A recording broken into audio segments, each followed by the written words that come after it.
The House will equally be resuming debate on the County Allocation of Revenue Bill. It's Senate Bill number 30 of 2021.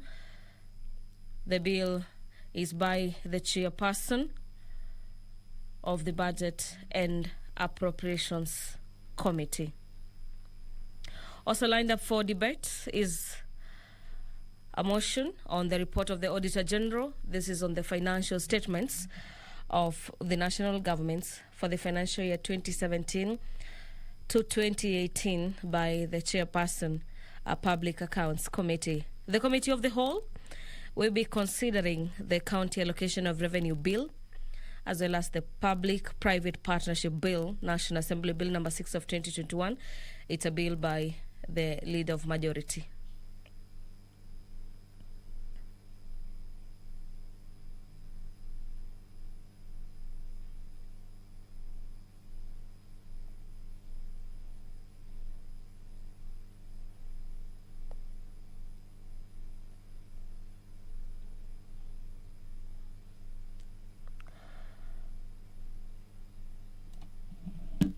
Pursuant to Standing Orders number 42A, subsection 5, a couple of members will be asking questions that will be replied before various departmental committees. The member for Githunguri, Honorable Gabriel Kago, will be asking the Cabinet Secretary for Lands and Physical Planning to consider facilitating the transfer of land reference number 1627/87/6 to one David Karaoke Courier from Michael Shaw, who is a seller following successful dismissal of caveat on the land under civil suit number 435 of 2006. The member will also be seeking to understand what measures the ministry has put in place to resolve such matters involving matters to do with land in the country. Those particular questions will be fielded before the Departmental Committee on Matters Land. The member for Marakwet East, Honorable Kagongo Bowen, will be asking the Cabinet Secretary for Environment to provide an update on the status of investigations into the circumstances that led to the death of one Edwith Kiplagat after confrontation with Kenya Forest officers based at Tangul Forest in Marakwet East constituency. The business of the House is just about to commence, and I'll now be handing you over for the live broadcast. Enjoy your viewing. Good afternoon.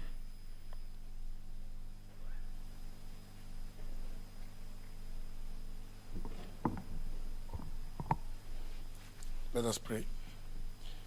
Almighty God, who in your wisdom and goodness have appointed the office of leaders and parliaments for the welfare of society and the just government of the people, we beseech you to behold with your abundant favor as your servants whom you've been pleased to call to a performance of important trust in this republic. Let your blessings descend upon us here assembled, and grant that we treat and consider all matters that shall come at our deliberation in so just and faithful a manner as to promote your honor and glory, and to advance the peace, prosperity, and welfare of our country and of those whose interests were committed to our church. Amen.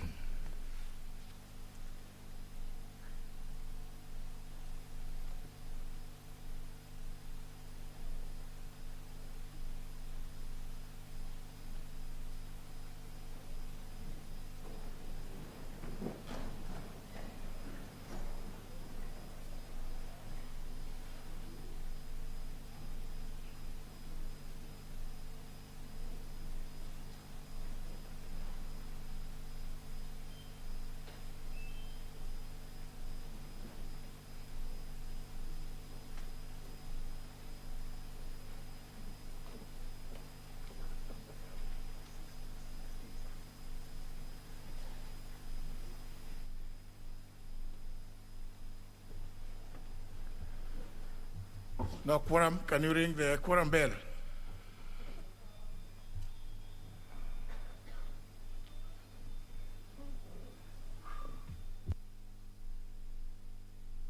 Bell be rung for some few minutes. This is to allow for more members to access the chambers as it stands. The House doesn't have the requisite quorum to commence its business this Wednesday afternoon, And so members of parliament will be allowed to make their way into the chamber until that particular number has been attained. And pursuant to standing orders number 42A, the member for Githunguri, member for Marakwet East, Honorable Kagongo Buwen, will be asking the Cabinet Secretary to further explain what actions the ministry has taken against the circumstances that led to the death of one Edwith Kiplagat that occurred on the 9th of April. The year is 2021. This is after a confrontation with Kenya Forest officers based at Tangul Forest Station in Marakwet East constituencies, and also explain what actions the ministry has taken against the forest officers who were on patrol on that particular day, and whether the Cabinet Secretary could consider compensating the family of the deceased persons, considering that the person in question was the sole breadwinner of a family of 7. Those particular questions will be replied before the Departmental Committee on Energy and Matters Natural Resources. The member for Bomet Central, Honorable Roni Tonui, will be asking the Cabinet Secretary for Education why the Kenya National Examination Council has not paid teachers who marked the KCSE 2020 examination papers and when they'll be paid. The member will also be seeking to understand what criteria is used in determining the rates for paying invigilators, supervisors, examiners, and center management, as well as the current rates and where the NEC intends to revise the said rates. The member, Honorable Roni Tonui, will also be seeking to understand why the deputy center managers as well as teachers handling practicals during examinations are not considered for payment, and could the ministry consider paying those particular teachers and deputy managers. His questions will be forwarded to the Committee on Matters Education and Research. A nominated member, Honorable Godfrey Osotsi, will be asking the Cabinet Secretary for Education to provide a list of all secondary schools, the capitalization funds allocated to each school, as well as the total student enrollment for the financial years 2019-2020, as well as 2020 and 2021. Honorable Godfrey Osotsi will also be seeking to understand the measures that the ministry has put in place to ensure secondary schools in Vihiga County, which have continually received less capitation of funds. This is in relation to the total number of students enrolled receive the said funds. And the third question by Honorable Osotsi is on status of letters on capitation, matters under funding forwarded to the ministry by the various schools in Vihiga County, and when the ministry will reconcile its records and remit all funds that are not remitted to the affected schools. Questions by nominated member Godfrey Otsotsi will be replied before the Departmental Committee on Education and Matters Research. The honorable member for Dagoretti South, that is Honorable John Kiarie, will be asking the Cabinet Secretary for Interior and Matters Coordination of the National Government. Could the Cabinet Secretary state the number of citizens who registered for the Huduma number in every county? Honorable Kiarie will also be seeking to understand what measures the ministry has put in place to ensure that citizens are able to collect their Huduma cards in the respective stations where the registration was carried out. So far, 3 million cards have been collected out of the 5 million cards, and those questions will be replied before the Departmental Committee on Administration and National Security. The House has attained the requisite quorum. I'll now be handing you over for the live broadcast. Enjoy your viewing. Order number 2, communication from the chair. Order number 3, messages. Order number 4, petitions. Order number 5, papers. Leader Majority. There's a paper. Honorable Speaker, I beg to lay the following paper on the table of the House today, Wednesday, June 16th, afternoon sitting. The report of the Auditor General and financial statements of the Mechanical and Transport Fund, State Department for Infrastructure for the year ended 30th of June 2020 and the certificate therein.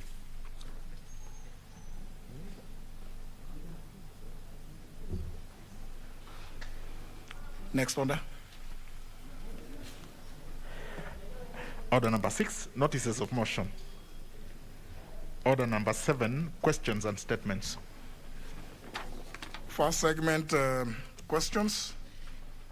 First question by the member for Githunguri, Honorable Kago.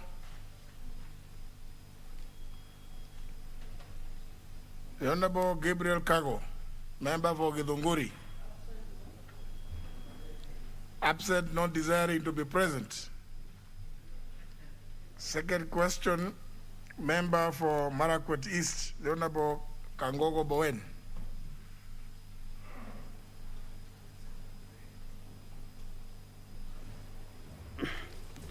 Thank you, Honorable Speaker. Honorable Speaker, I ask the question number 188 of 2021.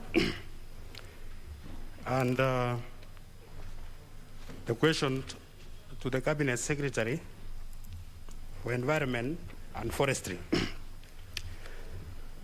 Mr. Speaker, could the Cabinet Secretary provide an update on the status of investigation into the circumstance that led to the death of Edwin Kiblagatia-Tich, ID number 225-99049, that occurred on 19 April 2021 after confrontation with Kenya forestry officers based at Tangul Forest Station in Marakwet East constituency. Number 2, Honorable Speaker, could the Cabinet Secretary state what actions the ministry has taken against the forestry officers who were on patrol that day and who are suspected to have murdered him, and explain why it has taken too long to arrest and prosecute the officers who are suspected to have been involved in the killing of the said person.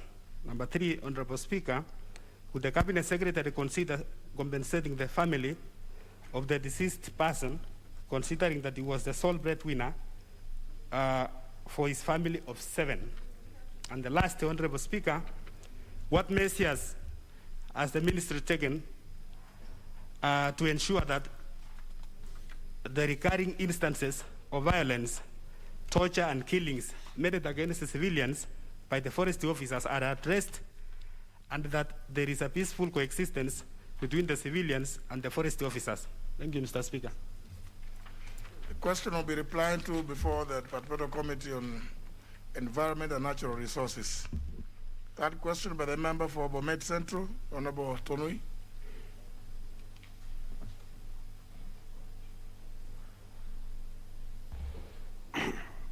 Thank you, Mr. Speaker. I arise to ask question 189 of 2021, which is directed to the Cabinet Secretary in charge of education. The questions are the following. Could the Cabinet Secretary explain why the Kenya National Examination Council has not paid teachers who marked KCSE 2020 examination papers, and when will they be paid? Could the Cabinet Secretary state the criteria used in determining the rates for paying invigilators, supervisors, examiners, and center managers, the current rates, and when the NEC intends to revise the said rates? Could the Cabinet Secretary explain why the deputy center managers and teachers handling practicals during examinations are not considered for payment, and could the ministry consider paying them? Thank you, Mr. Speaker. The question will be replied to before the Departmental Committee on Education and Research. Next question by a nominated member, the Honorable Godfrey Osotsi.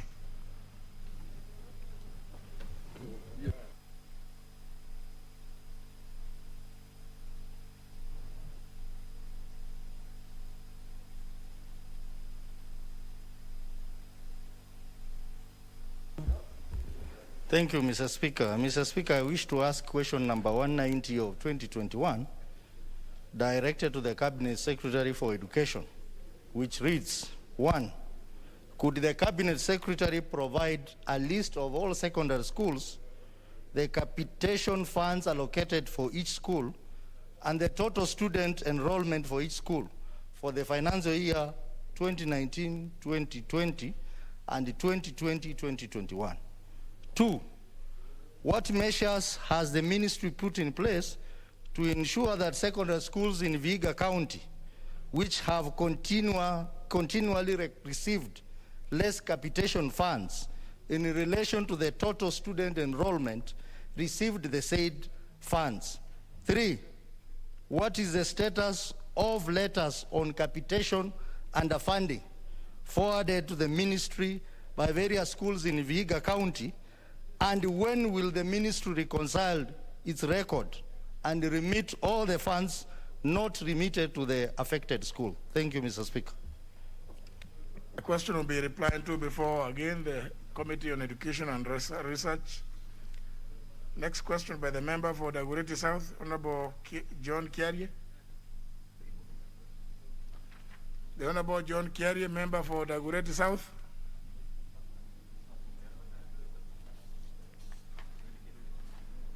For the second time, question by the member for Githunguri, Honorable Gabriel Kago.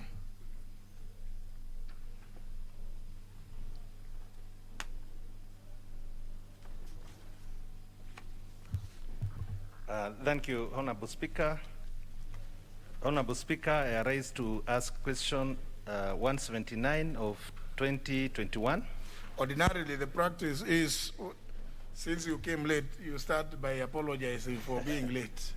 You don't just go straight to asking a question once. Thank you, Honorable Speaker, for reminding me to apologize for coming late. Yes. Honorable Speaker, my constituency is near Nairobi, so I was in the constituency serving the great people of Githunguri, and I'm sorry, next time I'll be here on time. So I rise to ask question 179 of 2021 to the Cabinet Secretary for Lands and Physical Planning.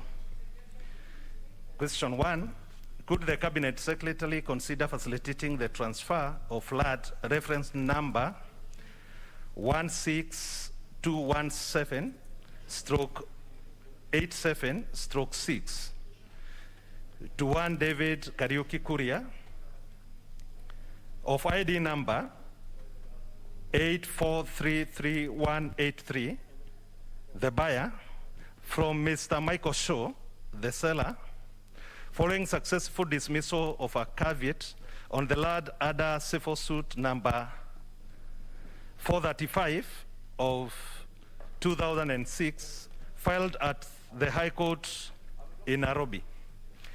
By using the certified copies of the proceedings in order to bring to close this unfortunate matter that has seen Mr. Kuria suffer immensely, as he is not able to utilize the land despite having fully paid for it in 2004. 2, what measures has the ministry put in place to resolve such matters involving land in the country? Thank you, Honorable Speaker. Yeah, that question will be replied to before the Departmental Committee on Lands. Yes, Honorable Omlele, what's your point of order? Honorable Speaker, with a lot of respect to my senior and my very good friend, the Honorable Dwale, I'm wondering whether he's appropriately dressed to be in the House.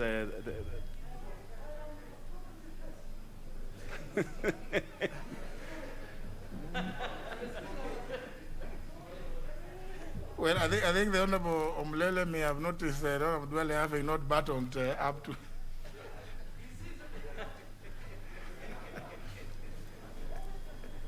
Yeah, I think you noticed that the neck was out, is it? So the Honorable Dwale, when you put on that attire, make sure that you cover the neck. You know, you sit next to great people here. They shouldn't see your neck.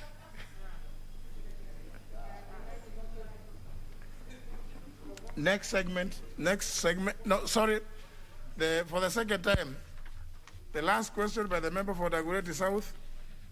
For the second time, before we drop it.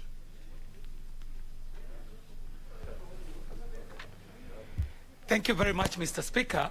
And I'm rising to ask a question to the Cabinet Secretary. It's never done that way. Yes? I mean, you can't. I'm saying for the second time. I'm calling the question for the second time. So surely it means the first time you are not here. The first thing you do is, first of all, to apologize to the House for coming late, because the House sits at 2:30. And you know, honourable members, and I want to also encourage chairs of committees. Chairs of committees, if you appoint a sitting time to be 10 a.m. or 9:30, let the chairperson be there at 10 a.m. or 9:30. If you don't realize quorum, after 30 minutes, adjourn the meeting. Adjourn the meeting. There's no need of keeping witnesses waiting, because it cannot be true. The committees are supposed to be a microcosm of the plenary. We sit here at 2:30. When you have to sit in the morning at 9:30 without fail. So, and the speaker is always there on the chair. It's the bell that is rung to tell members that we don't have quorum. So it cannot be the opposite in committees. That the chairmen are told, please don't come, chair, we are waiting for quorum to form. No. Be there. If there's no quorum, just adjourn the meeting.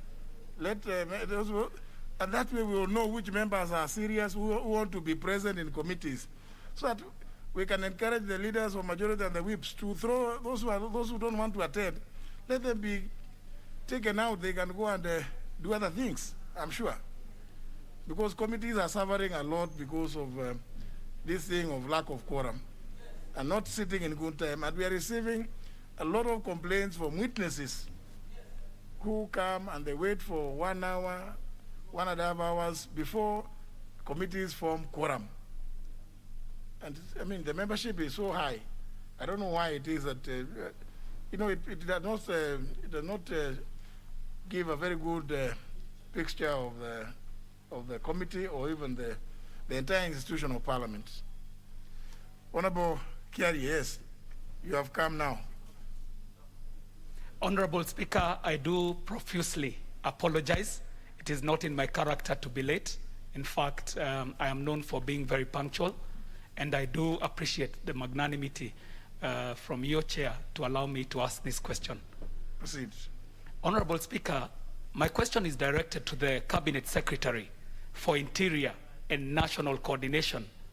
And my question, Mr. Speaker, is, A, could the Cabinet Secretary for Interior and National Coordination provide the full information of the number of all the Kenyan citizens who have registered for the Huduma number? And B, Mr. Speaker, what measures has this ministry taken to ensure that all the citizens who applied for this Huduma number can collect their Huduma number cards at the stations where they applied these Huduma number cards, and not from other far-flung stations where they are being sent to collect these cards? Thank you very much, Mr. Speaker. Very well. The question will be replied to before the Departmental Committee on Administration and National Security.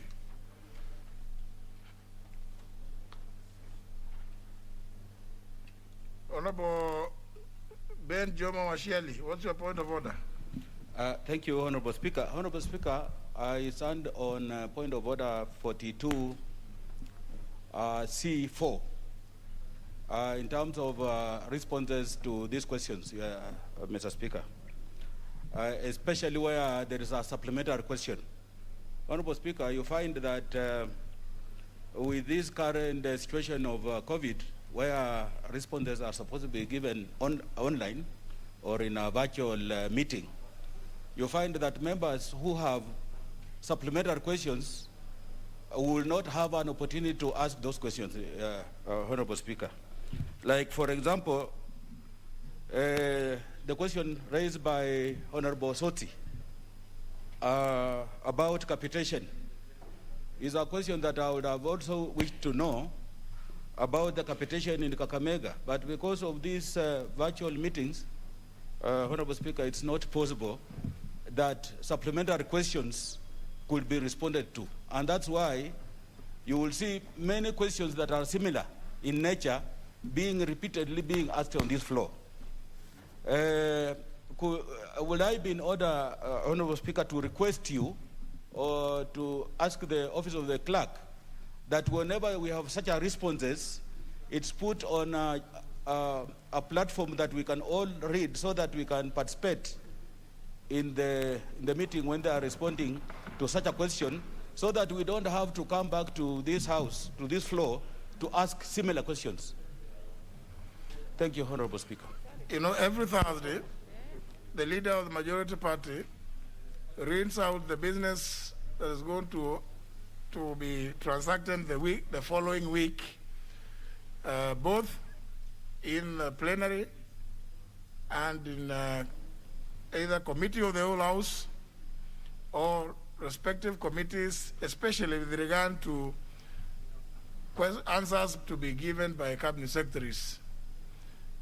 So if you took that, if every member listened, it's unfortunate that most members don't listen when the leader is reading out those businesses. That the coming week, the cabinet secretary for this and this and this will be appearing before committee A, B, C, and that either the same day, another cabinet secretary will be appearing before another committee to respond to questions. So I don't think whether there is any need of any other platform, save to put a statement by the leader of majority every Thursday under Standing Order 44 on the normal website, parliamentary website, so that those that are sufficiently literate can look at the website and see what business is coming the next week. So even if it is virtual, any member who is keen will then be at liberty to appear before that committee and request the chair of the committee to allow them to lodge supplementary questions to whomever it is, either cabinet secretary or any other such functionary that may be responding to the questions. So it's just a question of members paying attention. The only other thing that we need to do is put that statement by the leader majority either on the Bunge information or on the parliamentary website, so that everybody, members of parliament, and indeed even the public, is aware that this is the business to be transacted. Very well. Next segment is requests. The first request is by the Honorable Godfrey Osotsi. The Honorable Speaker. Sorry, before you proceed, Honorable Osotsi, the member for Malava, you have an intervention. What's the issue? Sorry. Thank you. I sought a statement in May, 13th of May, from the chairperson of Education Committee and the vice, the chair of Education Committee. Which one? I sought a statement. Education. Education, yes. The vice chair who was on the floor that day informed us that we'd get the response in 2 weeks' time. Mr. Speaker, now this is the 5th week. This statement was to do with the admission in our primary teacher colleges, whose admission was very low, only 500 students to the 34 colleges. So I'm just wondering, Mr. Speaker, when will this come? That's an important issue, Honorable Malulu Ijendi. Where is the vice chair of Committee on Education? The Honorable Ngujiri Wambugu? Or indeed the chairperson, Honorable Florence Mutua?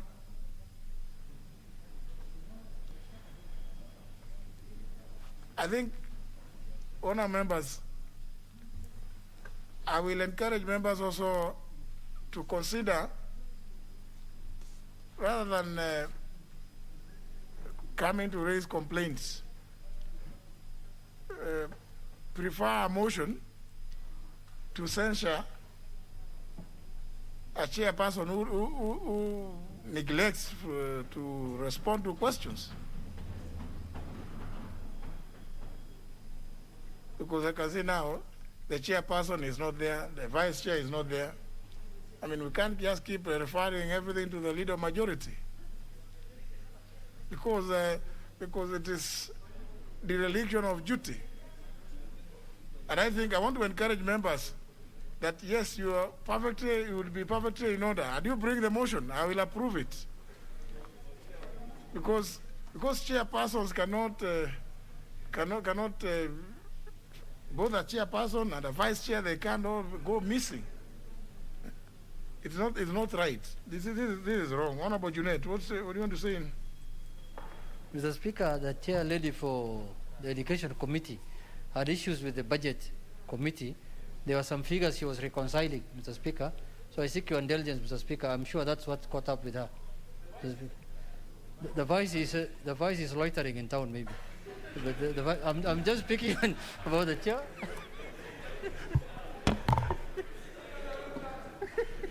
He's loitering in town, maybe, I don't know. I'm sure you may not have seen anybody loitering, Honorable Junet. But Honorable Junet, can you? We don't want to give the leader majority this because you already now you assist of where the chair is. Could you tell her to respond to the question, the statement sought by the Honorable Malulu Jendi? Honorable Member for Emuayo. Yeah, thank you, Honorable Speaker. It is true, like it has been said, the chair had issues with the budget. And there was some thing they needed to harmonize between the ministry and the statement that we had done. And therefore, I also take it upon myself to take the information to her about the question by Honorable. As a member, a seasoned member of that committee. Thank you, Honorable Speaker. And a serious stakeholder in education. Yes, now she has two assistants, people to relate. So the Honorable Malulu Jendi, you can now pursue the Honorable Junet and the Honorable Omboko Milemba. No, there's nothing out of order.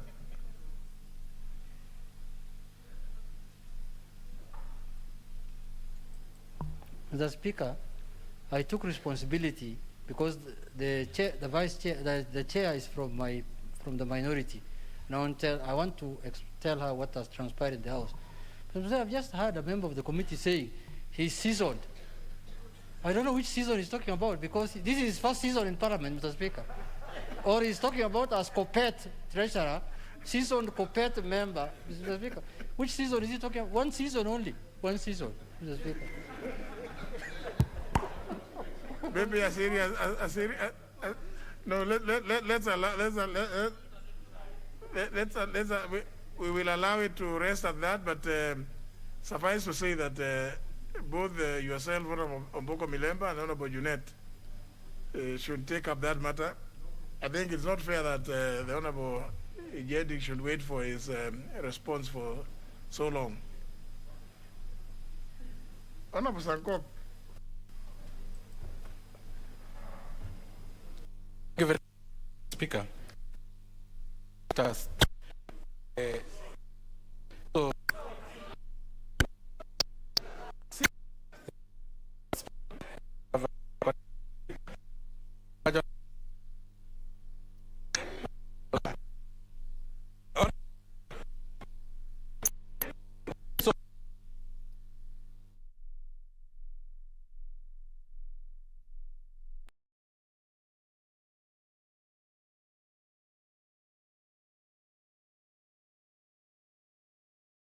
So, sought, now that I've been corrected, I also sought a statement on the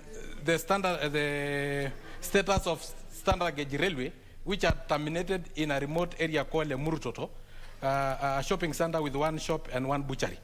So, and it 52 kilometers already. So, Honorable Speaker, it is now being vandalized. So I had sought that statement, and I have not been given an answer by the chairperson. He's my neighbor here, but he have not given me the answer. So will I drain the answer from him by force? When did you seek the statement? I saw the statement. Now you are saying when did you seek it? Yes, I saw the statement. That is grammar. I saw the statement 4 months ago, Honorable Speaker. 4 months ago? Yes. Honorable Kosing, is it true that he sought a statement 4 months ago? That would be February. I thank you, Honorable Speaker. Speaker, you know me, I'm effective. And I'm seasoned, and I'm ranking. I'm ranking, Honorable Chair, and my records are found also in ICC in Hague as a ranking and a serious member of this House, Honorable Speaker. Speaker, I have to confirm whether it was a question or a statement, Speaker, but it was responded, Honorable Speaker, before my committee in his presence. Honorable Chair, that was, Speaker, it was done. Whether he was satisfied or not satisfied, it was up to him. Honorable Speaker, it was responded. I thank you, but I'm ranking. Were you there? Yes, Honorable Speaker, and sometimes, Honorable Speaker, some of the honorable members are becoming a bit rude, because if they say it is up to me, it is not up to me, it is up to the people of Narok who are suffering now because the standard gauge rule. So I was there, and I was not satisfied, and I said that I was not satisfied, and I need an answer. No, that's different. That's different. If you are not satisfied, that's different. What you should have done at that time, if you are not satisfied, you should have requested the chair of the committee to insist on you getting an answer that would satisfy you. But remember, the answer might not satisfy you, but it may satisfy the committee and everybody else. So that will be left to your own bodily feelings. So I'm not too sure whether the answer was, if it was satisfactory to the committee and the members, then the rest would be left to your feelings.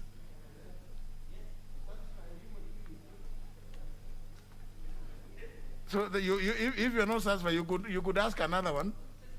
Now that you are present when the answer was given, now you coming to raise it here now is also dishonest. So, Honorable Mwirigi, John Paul. Thank you, Mr. Speaker.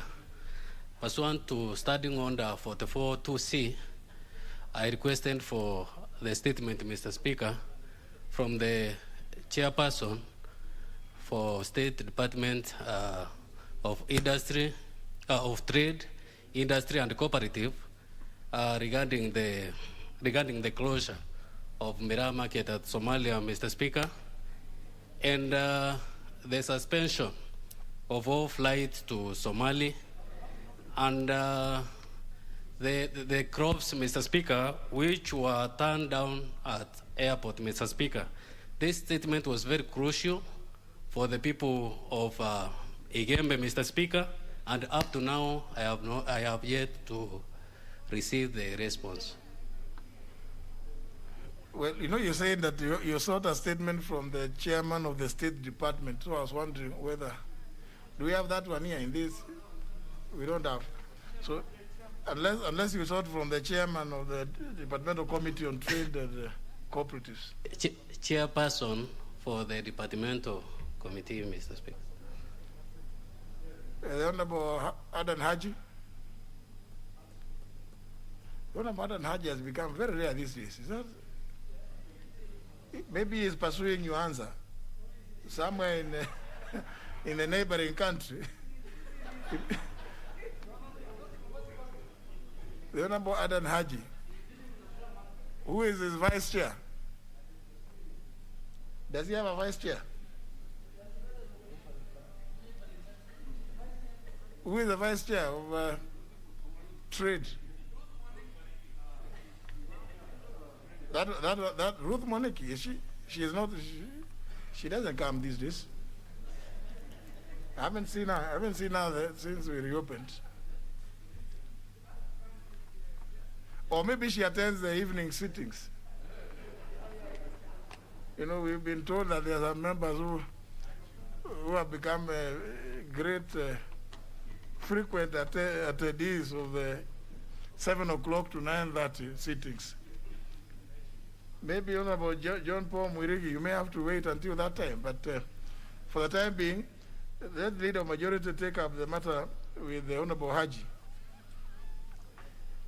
Now let me go to the segment on requests. Honorable Sotsi. Thank you, Honorable Speaker. Honorable Speaker, pursuant to Standing Order number 44-2C, I wish to request for a statement from the Chairperson of the Departmental Committee on Environment and Natural Resources regarding an undertaking by the Cabinet Secretary for Environment and Forestry regarding Shiru and Shaviringa settlement scheme in Kakamega County but located in Vihiga County, Kakamega Forest but located in Vihiga County, Mr. Speaker. Honorable Speaker, on the Thursday, 11th February 2021, the Cabinet Secretary represented by the CAS undertook to, among other things, convene a meeting of stakeholders with the Ministry and the Kenya Forest Service, which was supposed to include the Governor of Vihiga County and members of Parliament from the county to resolve the matter of Shiru and Shaviringa settlement schemes, which is in Kakamega Forest. Honorable Speaker, it is against this background that I seek a statement from the Chairperson of the Departmental Committee on Environment and National Resources to explain the status of the 1 month undertaking that the Cabinet Secretary gave in regards to Shiru and Shaviringa settlement scheme in Kakamega Forest, noting the suffering the residents of the schemes are facing, and whether any steps have been taken to resolve the matter. I thank you, Honorable Speaker. Honorable Speaker, I want you to give direction, because this seems to be the trend where Cabinet, CAS, they appear before the committees, they make verbal undertakings, and some of those verbal undertakings are never implemented. This is the case that I presented a question before this committee 4 months ago, and the Cabinet Secretary through the CAS made an undertaking that they will appear again before the committee to give a status report. Mr. Speaker, it's now 4 months. I have not received anything from the committee, and I have not heard anything from the ministry. So that is becoming a trend, where CAS particularly give undertakings which they don't implement, Mr. Speaker. Just to give you some facts, that even in the former dispensation before 2010, August 27th, the people or officers who used to be referred to as assistant ministers would never sign anything that Parliament would receive. And I do recall, I think, I don't want to mention the member, but the particular member in the 9th Parliament is a member, and I know he is a member in this Parliament now also. When he was Assistant Minister for Health, and he purported to sign an answer on behalf of the minister, then Minister for Health, and now a governor somewhere, governor of Kitui. This some years back. So I know that thing would never be accepted. So too should it be the case today with those people. You are calling them CAS. They have no authority to give an undertaking. In fact, if it is something that where an undertaking is to be given, especially if they are doing it orally, you know, that's now, when they do it orally, that is roadside. It can be, that's the equivalent of a roadside declaration. If it is to be in writing, it must be written, it must be under the signature of the Cabinet Secretary. because the Constitution recognizes a cabinet secretary or a principal secretary. Those others, they can do those other things, go around there to do a few things, including discussing issues about FGM and others. But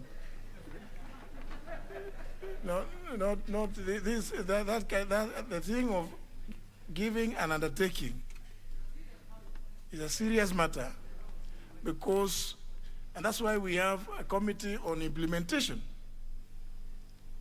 so that if a cabinet secretary gives an undertaking and it is not done, then our committee on implementation can hold somebody, a substantive office holder, not those others. Now, you notice even our standing orders don't make reference to those people. The standing orders make reference to the cabinet secretary and the principal secretary. It is deliberate. It is deliberate because, you can't, it's very difficult to know where to place them. They are neither bands, or the mammals, and, you can't quite tell. They are like bats. So, please don't take any undertakings from those ones. No. If it is an undertaking, chairs of committees, Honorable Rachel Nyamai, if it is an undertaking to be given, it must be in writing. If it is being read by any other person, people whom you can go to the Constitution and you will find them. These others, you never know. They could say this today and then the next day they are, because you can't trace them. Where will you trace them? So they can come and talk with you, engage you in, those discussions. But please, if it is an undertaking, Honorable Sotsi, let it be in writing by a cabinet secretary, if it is being read on their behalf. But if it is the cabinet secretary himself or herself, you see there is a handstand, and you can take the handstand and follow it up.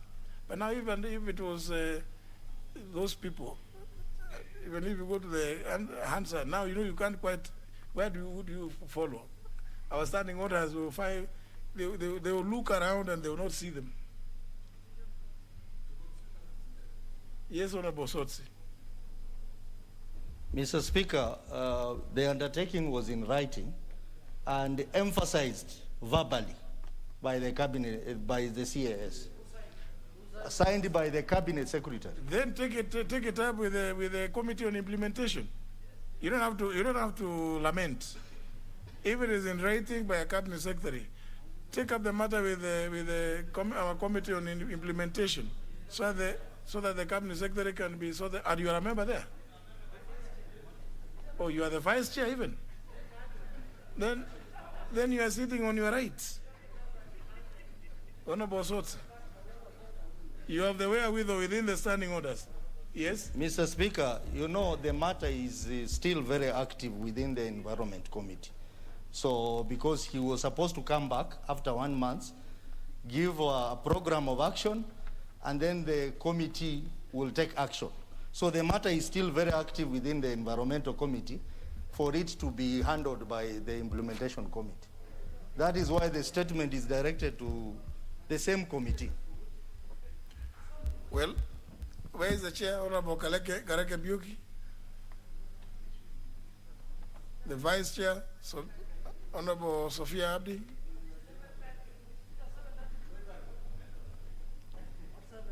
(7 p.m.) Going to be very well. A leader majority will take up the matter and pass it on to them. But on the day that the cabinet secretary is appearing, Honorable Sotsi, you should also appear before the committee to get the response. Yeah. The next request is by the member for Mvita, Honorable Abdul Somad. Asante sana. Bwana Spika, kupitia sheria za kudumu nambari 44(2) cha.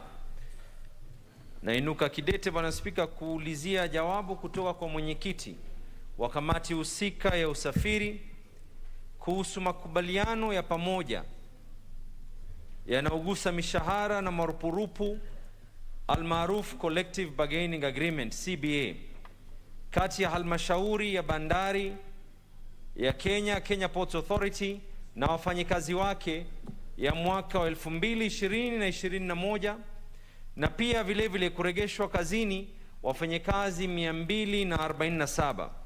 Bwana Spika, kwa miaka kumekuwa na mivutano na mitihani ambayo imesababisha kutowekwa sahihi hii CBA ya zaidi ya wafanyikazi 5,000 wa bandari ya Kenya, na maridhiano yalikuwa yawe tangu Novemba mwaka 2019 Bwana Spika, lakini maridhiano haya yakakubalika hadi Januari mwaka 2020. Bwana Spika, yatia wasiwasi ya kwa tangu Januari mwaka 2020 mpaka hii leo mishahara haya ambayo yaliweza kukubaliana na kuridhiana pamoja hayajalipwa, na kuna haja Bwana Spika ya kuanza mazungumzo ya maridhiano ya mwaka 2022 na 23 ambayo kisheria yanafaa kuanza Oktoba mwaka huu wa 2021, pamoja vile vile Bwana Spika kuregeshwa kazini wale wafanyakazi 247. Bwana Spika, kupitia haya natafuta suluhisho kupitia kwa mwenyekiti husika. Kwanza waweze kutuelezea ni mitihani gani ambayo yapo hadi hii CBA hadi leo haijatekelezwa.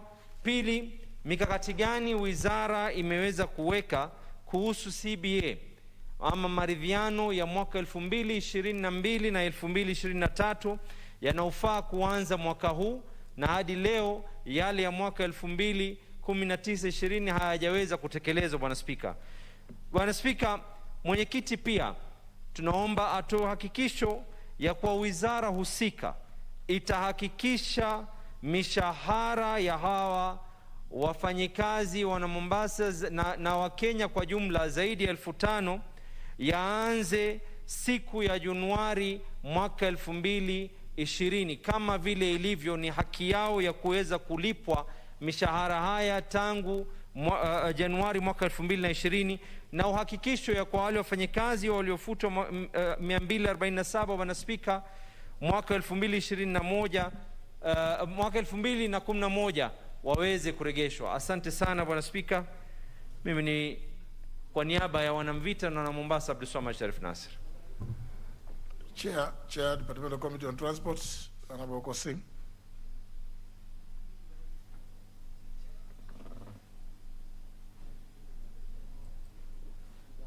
I thank you, Honorable Speaker. Speaker, I want to seek your indulgence. I'm not very certain that this will be in my committee, because I listened very carefully, although it was in Kiswahili. I understand Kiswahili fairly well.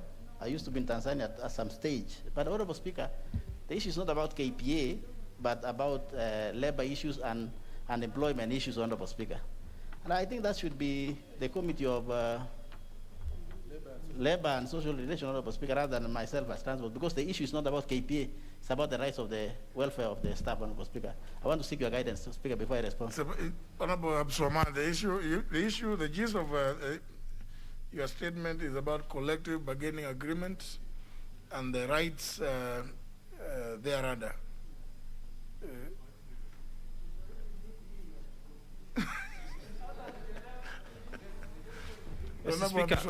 Mr. Speaker, with your guidance, whether I can now be able to put my case forward in English, if you will allow me to do so, and I may continue in Kiswahili, but for purposes of being able to understand with my co-chairs, Mr. Speaker. No, he's asking, his point is, the issues you've raised are to do with the collective bargaining agreement, and some people who've been, according to you, dismissed, and those appear to be labor matters more than transport. Mr. Speaker, but you know, it's your choice. I stand to be guided, Mr. Speaker. But however, the gist of the matter lies with the Kenya Ports Authority itself, because they had already agreed. They had already collectively agreed on these matters. But however, with your guidance, nevertheless, even if it's KPA, you know, it's a labor issue. With your guidance, Mr. Speaker, we will accept that it goes to labor, as long as we just have a solution to these matters. No, the labor committee can summon before it KPA. It doesn't matter whether it is KPA. You know, the issue is the substance is the labor issues. It is not about the institution, because we can have labor issues even with the Ministry of Transport. It will not be the Committee of Transport. The relevant committee to deal with this issue, I think, is Committee of Labor and Social Protection. And the chairman is, I can see, is enjoying when you are misdirecting your issues to Honorable Kosing, and so he will say hallelujah, because it will go to the Honorable Kosing, and he will come and say, well, we don't deal with labor issues, and he will come and report here. Yet, you know, if it went to the Honorable Kabinga, he would deal with the matter, I'm sure, appropriately. So I would suggest that you redirect the statement to Departmental Committee on Labor.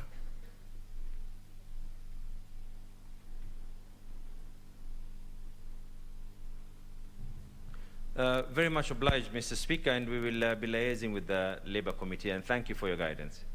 How soon do you think, Honorable Kabinga, you would be able to respond? Thank you, Chair.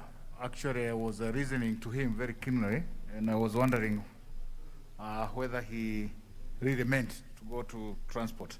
However, this seems to be a long-standing issue that needs some time, Honorable Speaker, and if the member is agreeable, we can do this in 3 to 4 weeks so that we can go deeper. I've reasoned to him keenly. This is not a new, this is an intensive kind of a case that has been there for some time, Honorable Speaker.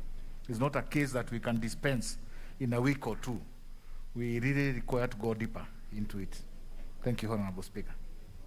And also, so much. I thank you, Mr. Speaker. I think once he starts integrating the matter, it's very, very clear and straightforward. It's just that some people insist on doing other things. I'm confident. I'm confident, knowing the committee's capability, they can be able to give us a response in earlier than the 3 weeks. So the earlier, the better. But thank you very much. Very well. Next request is by the member for Kilifi North, Honorable Owen Bayer. Sir. Thank you very much, Honorable Speaker. I rise to read request for statement on causes and remedy of mass failure of students in KCSE 2021 in Kilifi County. Honorable Speaker, pursuant to the provision of Standing Order 44-2C, I rise to request a statement from the Chairperson, Departmental Committee on Education and Research regarding causes and remedy of mass failure of students in KCSE 2021 in Kilifi County. Honorable Speaker, during the 2021 Kenya Certificate of Secondary Education results, Kilifi County registered a total of 15,473 students who sat for the said examination, and out of which 7,268 were girls and 8,172 were boys. In general, students who did examination in private schools were 2,387, and those in public were 13,086, while 72 did not sit for the examination. Statistics show that students from Kilifi County performed dismally, with majority of them, that is 70%, scoring D+ and below, and with no single A playing. Honorable Speaker, the mass failure of students in the county is worrying and is attributable to a system with low internal efficiency and which does not guarantee the production of quality human resource, thus occasioning wastage of national resources. Honorable Speaker, it is on account of this concern that I seek your indulgence to order an inquiry by the Departmental Committee on Education and Research on the following. 1, the reasons for mass failure in examinations in the county with regard to how the education system is managed, teacher distribution, and the correlation between subject performance and the number of teachers deployed by the Teacher Service Commission and their experiences and the deficits thereof. 2, learning materials availability, especially in sciences in schools, and general preparedness of the school system to produce quality grades. 3, quality of teachers, qualifications, work plans, and implementation of supervision and inspection by the county education officers in every sub-county in Kilifi County. And finally, the adequacy of facilities such as vehicles, offices, and other facilitative equipment and human resource in the county and sub-county education offices in the county. I thank you, Honorable Speaker. Mr. Speaker, unfortunately, the chair and the vice chair still are at large. I don't know whether this time you'll ask Junet again. Now we'll ask the Honorable John Bandi to read the message so that there is a sharing of responsibility. The Honorable Kimunya is having to chase every 2 minutes other issues. Honorable John Bandi, the chairperson, we were told earlier by the Honorable Junet that she is having some issues reconciling some figures in the budget of the ministry. Maybe you could undertake to... Actually, Mr. Speaker, you're right. That's correct information. The chair is engaged in trying to have the budget figures balanced. But then this message will reach the chair. The questioner almost confused me when he was asking the chair to order for inquiry. So I was wondering whether he was seeking speaker's ruling or seeking for a statement from the committee. But be that as it may, I think he concluded by seeking for a statement. So the message will be passed to the chair of the Education Committee, and she will give an indication as to when the matter can be concluded. Thank you. Very well. The last request is by the member of Voi, the Honorable Jonas Mulolwa. Thank you, Mr. Speaker. Honorable Speaker, pursuant to Standing Order number 44-2C, I rise to request for statement from the Chairperson of the Departmental Committee on Environment and Natural Resources on the escalating cases of human-wildlife conflicts in Voi constituency. Honorable Speaker, in the last 2 months of May and June, a number of human-wildlife conflict cases have been reported in Voi constituency, Taita Taveta County. The cases arise as a result of marauding elephants from Savo East and Savo West National Parks, invading Bololo and Golia locations, as well as Kasigao, Miasenyi, Marungu, and Luasagala, causing injuries and loss of lives to the people, destroying crops and properties, thus affecting community livelihood. In some cases, these elephants have also imposed curfew to the villages. Honorable Speaker, the government, through the Ministry of Wildlife and other related agencies, has not addressed this challenge comprehensively. And it is against this background that I seek a statement from the Committee of Departmental Committee on Environment and Natural Resources on the following. 1, what measures are being taken to bring these human-wildlife conflicts in Voi constituency, particularly in Bololo and Golia locations, as well as Kasigao, Miasenyi, Marungu, and Luasagala areas to an end? Number 2, what measures are being taken to compensate the families affected by this human-wildlife conflict in Voi constituency? Number 3, could the ministry consider compensating victims of the said human-wildlife conflict, which has been pending for the last 5 years, despite claims having been made, and when will this happen? I thank you, Mr. Speaker. Mr. Speaker, this human-wildlife conflict has been addressed. So many members of parliament, even from different counties, have been asking this question. But we are not seeing anything tangible. I think the last one was asked by Honorable Jessica Mbalu, who is my neighbor in Titwandei. And we are not seeing any action from the Ministry or the Kenya Wildlife Services. People's properties, everything green in the villages has been destroyed by elephants. In fact, nowadays they do not want water from the water points. They are drinking water from people's water tanks outside the houses. So it's a serious matter, Mr. Speaker. Thank you. Honorable Mwadime. Asante sana Mheshimiwa Spika. Kwa kweli hili tatizo limeenea pembe zote za Taita Taveta. Hivi sasa wa leo hii asubuhi kule sehemu za Mwatate katikati ya Taita Taveta, sehemu za Kigombo mali kunaitwa Mwanga na mahali pia kunaitwa Kituma. Ndovu mamia na mamia mandovu yalikuwa huko asubuhi, hata watoto kuelekea mashuleni asubuhi ilikuwa ni vigumu. Na hili tatizo tumekuwa tukilizungumza kwa muda. Na sijui tutafanyaje mpaka hili tatizo litatuliwe, manake sehemu jimbo la Taita Taveta limezingirwa na Savo West na Savo East. Na matatizo yamekuwa mengi sana. Mheshimiwa Spika, naomba mwenyekiti wa kamati inayohusika waingilie kati. Kuna huo tuliomba kitambo kutoka kule Mgeno lipitie Sagala pale Buhuta mpaka Kasigau, likitengenezwa lile huo litasaidia kwa ukubwa sana. Naomba tafadhali msaidie hawa wananchi, ni wa Kenya pia. Asante sana Mheshimiwa Spika. Endeleeni kuomba na tutaomba sana kabisa. Mwenyekiti wa kamati husika,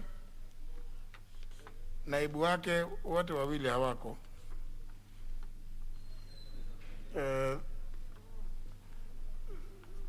The question the statement will be referred to the chairman of the committee through the office of the leader majority.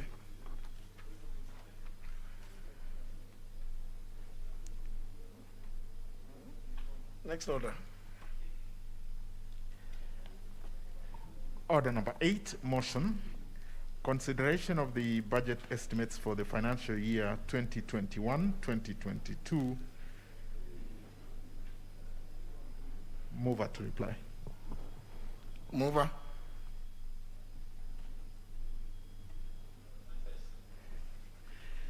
Thank you so much, Honorable Speaker. As I move to reply, Honorable Speaker, on behalf of the Budget and Appropriations Committee, Honorable Speaker, I want to thank all members, Honorable Speaker, who contributed in the general debate, Honorable Speaker, of the budget. I was here, Honorable Speaker, for the entire 3 days of debate, and we had very insightful contribution from members, others with reservations, Honorable Speaker, others with amendments, Honorable Speaker, and Mr. Speaker, we have taken those into consideration. Honorable Speaker, the ones that can be implemented when the budget is being implemented, Honorable Speaker, we will make sure that one is done. The ones that might not be accommodated in this financial year, in the next financial year's budget, Honorable Speaker, we will make sure that, Mr. Speaker, they will be considered in the next financial year budget. Honorable Speaker, it should not be lost on members that we still have another budget that we will preside over, Honorable Speaker, the budget of 2022-2023. Honorable Speaker, and I know, I have no doubt in my mind that most of the members will still be members of Parliament, the 13th Parliament, save for a few who have decided to either go to the upper house, to the other house, or the others like John Buddy, who might decide to be governors. So, Honorable Speaker, we will make sure, Honorable Speaker, that those issues are considered because, of course, we have a budget ahead of us. Honorable Speaker, quite a number of issues were raised, and mostly issues around the pending bills. Honorable Speaker, every other day, every other report that we table here, Honorable Speaker, the departmental committees are raising these issues every other day. And I remember when the Cabinet Secretary, National Treasurer was here, he directed that all ministries, all county governments to pay pending bills. But, Honorable Speaker, we need to have firm actions on that, Honorable Speaker, because sometimes when Treasury is also giving directives, they are also not giving provision for that funds so that monies can be paid in regard to pending bills. Honorable Speaker, the other issue is on stalled buildings. Honorable Speaker, there is one that all the time keeps coming in our books, the Mitihani House, the Kiridi House, and also our building, Honorable Speaker, here. We are going to make sure, Honorable Speaker, as a Budget and Appropriations Committee, we will make sure that enough funds are appropriated to make sure that those are completed. Honorable Speaker, as I reply, Honorable Speaker, because of the concerns that we have had from members, because of the various contributions that we have had from members, because budget making is a process, is a negotiated document. Every other day we are negotiating. Even up to this point, there were negotiations going on. So as I second, I want also to give notice that during the Committee of Supply, as I reply, Honorable Speaker, during the Committee of Supply, we will be proposing some amendments in the second schedule, Honorable Speaker, and during that time, Honorable Speaker, I will be able to give the details. Honorable Speaker, with those few remarks, I beg to reply.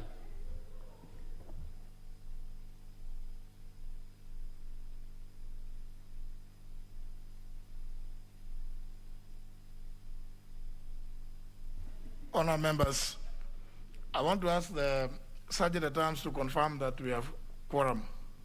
This is budget making. Sergeant at Arms, can you check whether there is quorum?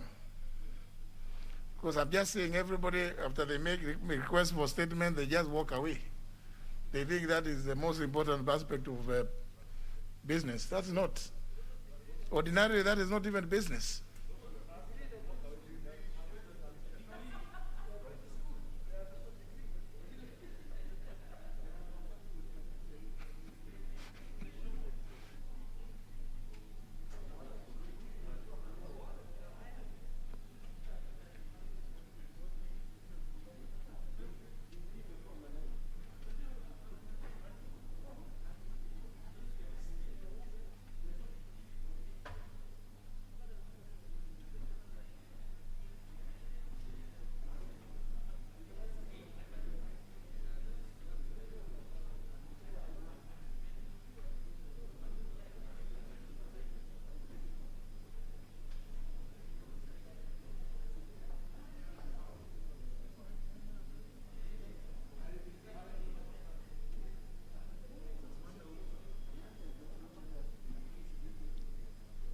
Do we have quorum?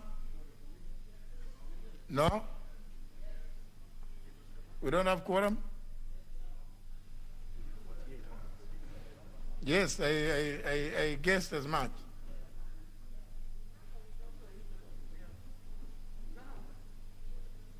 You don't have?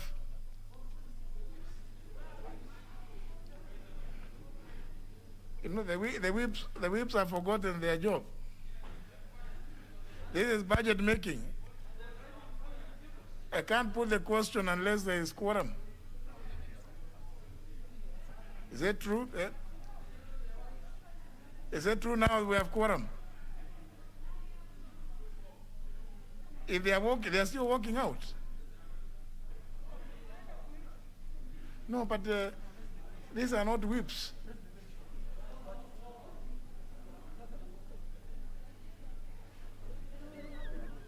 Can you ring the bell? Ring the bell for quorum.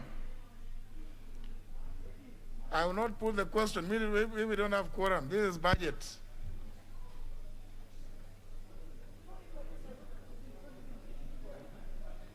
You see, some of them don't understand. They are even walking away still.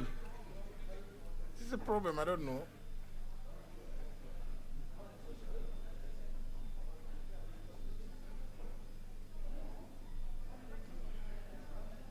has ordered that the quorum bell be rung. At this particular juncture, Now, the House doesn't have the requisite number of members to allow for deliberations and passage of the report by the Honorable Kanini Kega's Budget Committee on Matters Budget.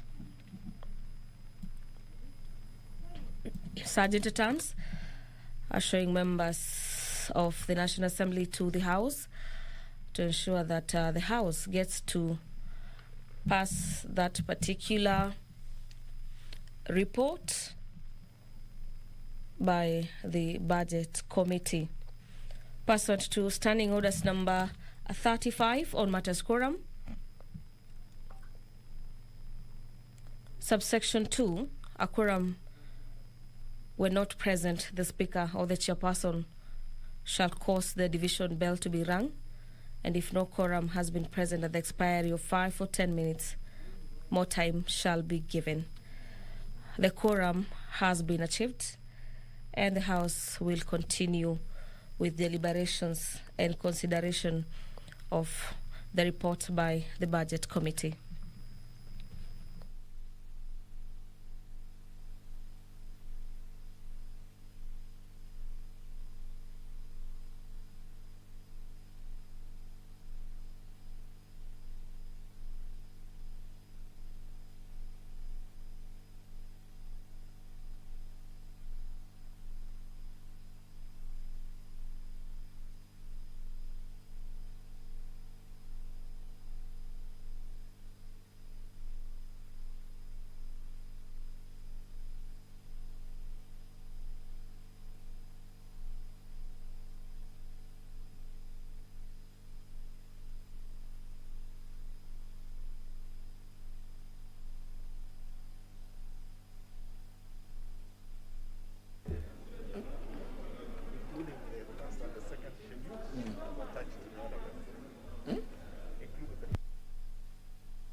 Very well, honour members, we now have quorum. We have the requisite quorum.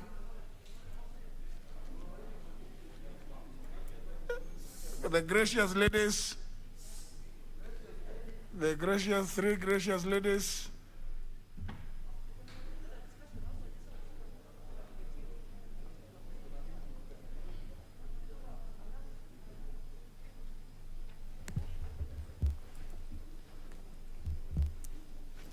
Honour members, I now put the question, which is that this House adopts a report of the Budget and Appropriations Committee on the budget estimates for the national government, the judiciary, and Parliament for the financial year 2021-2022, laid with the tip of the House on Tuesday, June 8th, 2021, and pursuant to the provisions of Article 221 of the Constitution, Section 39 of the Public Finance Management Act 2012, and Standing Order 239A, approves the issuance of a sum of Kenya shillings 1,945,671,474,883 from the Consolidated Fund to meet the expenditure during the year ending 30th June 2022 in respect of the votes contained in the first schedule to the order paper, subject to paragraph C, which is the Committee of Supply. B, makes the policy and financial resolutions contained in the second schedule to the order paper. And C, orders that the Speaker do now leave the chair to facilitate consideration of the said budget estimates with respect to each vote and programs in the Committee of Supply as contemplated under Standing Order 240. first and second schedule of the budget estimates as attached to the order paper. Will as many as of that opinion say aye? Aye. Will as many as of the contrary opinion say nay? The ayes have it.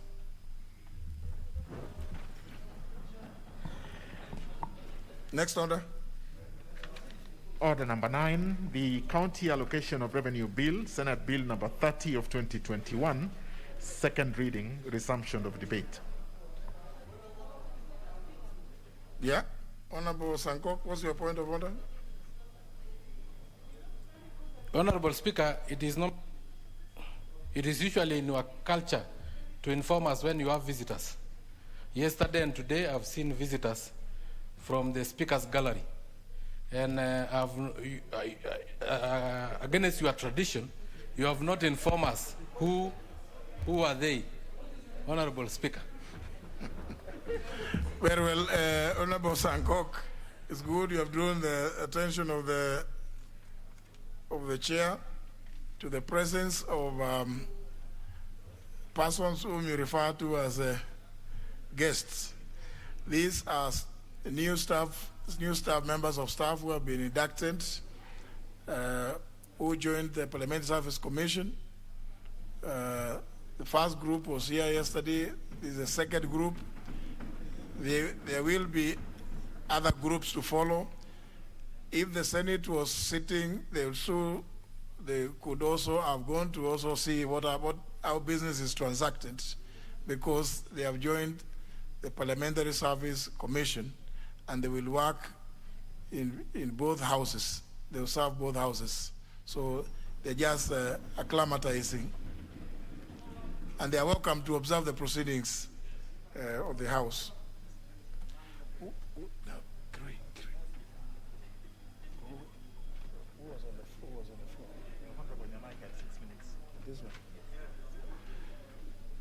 I'm informed that the person who was on the floor is the Honorable Rachel Nyamai, member for Kitui South, and you have a balance of 6 minutes.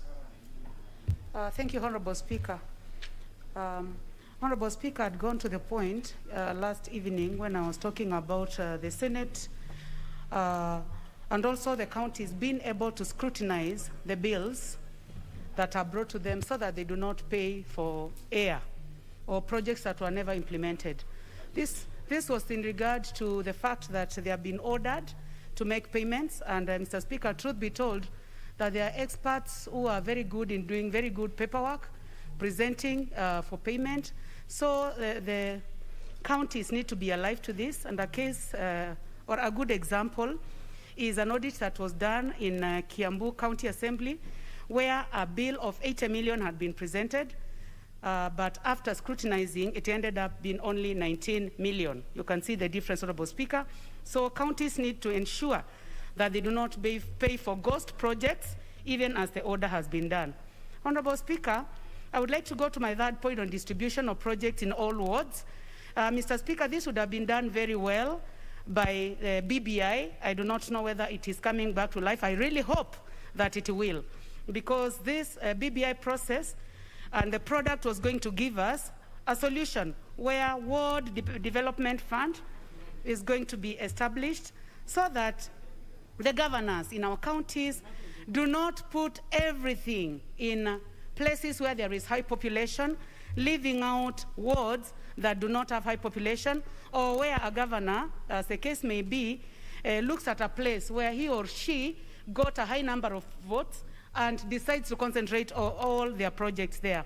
Mr. Speaker, equitable distribution of resources without caring where the vote went to during elections is a matter that needs to be looked into with regard to distribution of resources within our counties. Mr. Speaker, I would like also to talk about exchequer releases. It is true that the country has been affected and that funds are dwindling down, but it is important to note that government needs to make an effort to ensure that money goes to the counties so that it doesn't become so fashionable for people to say that there is no money from the national government, there are no exchequer releases, so that as much as we know that there is a challenge of COVID, that the exchequer releases are done within possible timelines, make the highest possible effort. Mr. Speaker, with regard to devolution of health, most aspects of health has been devolved, apart from the international programs, which cut across all counties. I would like to say that this is a matter that needs to be taken very seriously. We come from counties where we have realized that there are dispensaries, health centers, and even hospitals where there are no adequate equipment and where there are no adequate drugs. This needs to be taken seriously. More so, Honorable Speaker, counties need to also be serious with focusing on health education and health promotion. This has come as a lesson during this COVID-19, where we have seen counties like Kisumu County, where they have to handle the matter of COVID-19, and also the other 11 counties, or that 10 counties that make a total of 11 that are affected by COVID. That health education needs to be taken very seriously, ensure that prevention of disease is funded, so that counties do not just focus on curative health and forget the importance of preventive health, which is the most important aspect within health. Honorable Speaker, water is devolved, and this opportunity has been given to the counties. During public participation in most of our counties, community members will say all they need is water, water, and this is a case of my county, and I believe that the governor for Kitui can take this also upon herself. She has tried to do boreholes, but this is a subject that needs to be taken seriously. What our community members need today is water, as opposed to many other projects. Honorable Speaker, I would like to go to declaration of funds that are collected. Most counties today only focus on money that is coming from national government, but we are aware that counties are collecting huge amounts of money. Most of the counties have reported diminishing revenues. I do not know whether it is because of capacity to collect or it is because of corruption. This is a matter that needs to be looked into, Honorable Speaker. Mr. Speaker, also I would like to go to the matter of early childhood education. Education in this House will tell you that what a child sees within the first 4 years of life is extremely important to growth of the brains and also the attitude that they have for education. Early childhood education needs to be taken very seriously. Standardization of training, standardization of morale to the teachers who train early childhood education, standardization of payment so that we do not have demoralized early childhood educationists and leading to children who are demotivated from as early as 3 years. With those, Honorable Speaker, I beg to support. Thank you.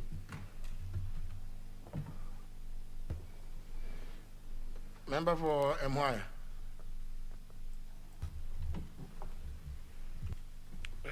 Thank you, Honorable Speaker, for giving me this chance to speak on this motion on what we popularly call ASCARA. I think we had passed the formula, but I would want to say something extra about the formula that we are using. Basically, that particular formula still, to some extent, really favors the larger counties at the expense of those that are populated and small.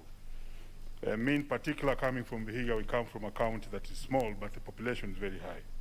So possibly in future, we shall have to relook again at that formula with the insight of seeing that the people are the ones who are really getting the funding and not the population or just the poverty index. And again, even when we talk about the poverty index, then again we need a proper evaluation of the poverty index throughout the country so that the records we are using, even if they are by the Kenya Bureau of Statistics, are correct, and this will actually go along the way to benefit all the people, especially the masses where they are. So we go for the person instead of the geography and the size of the place. The second thing, Honorable Speaker, would be basically, yes, the money goes to the counties, but how do they use the money?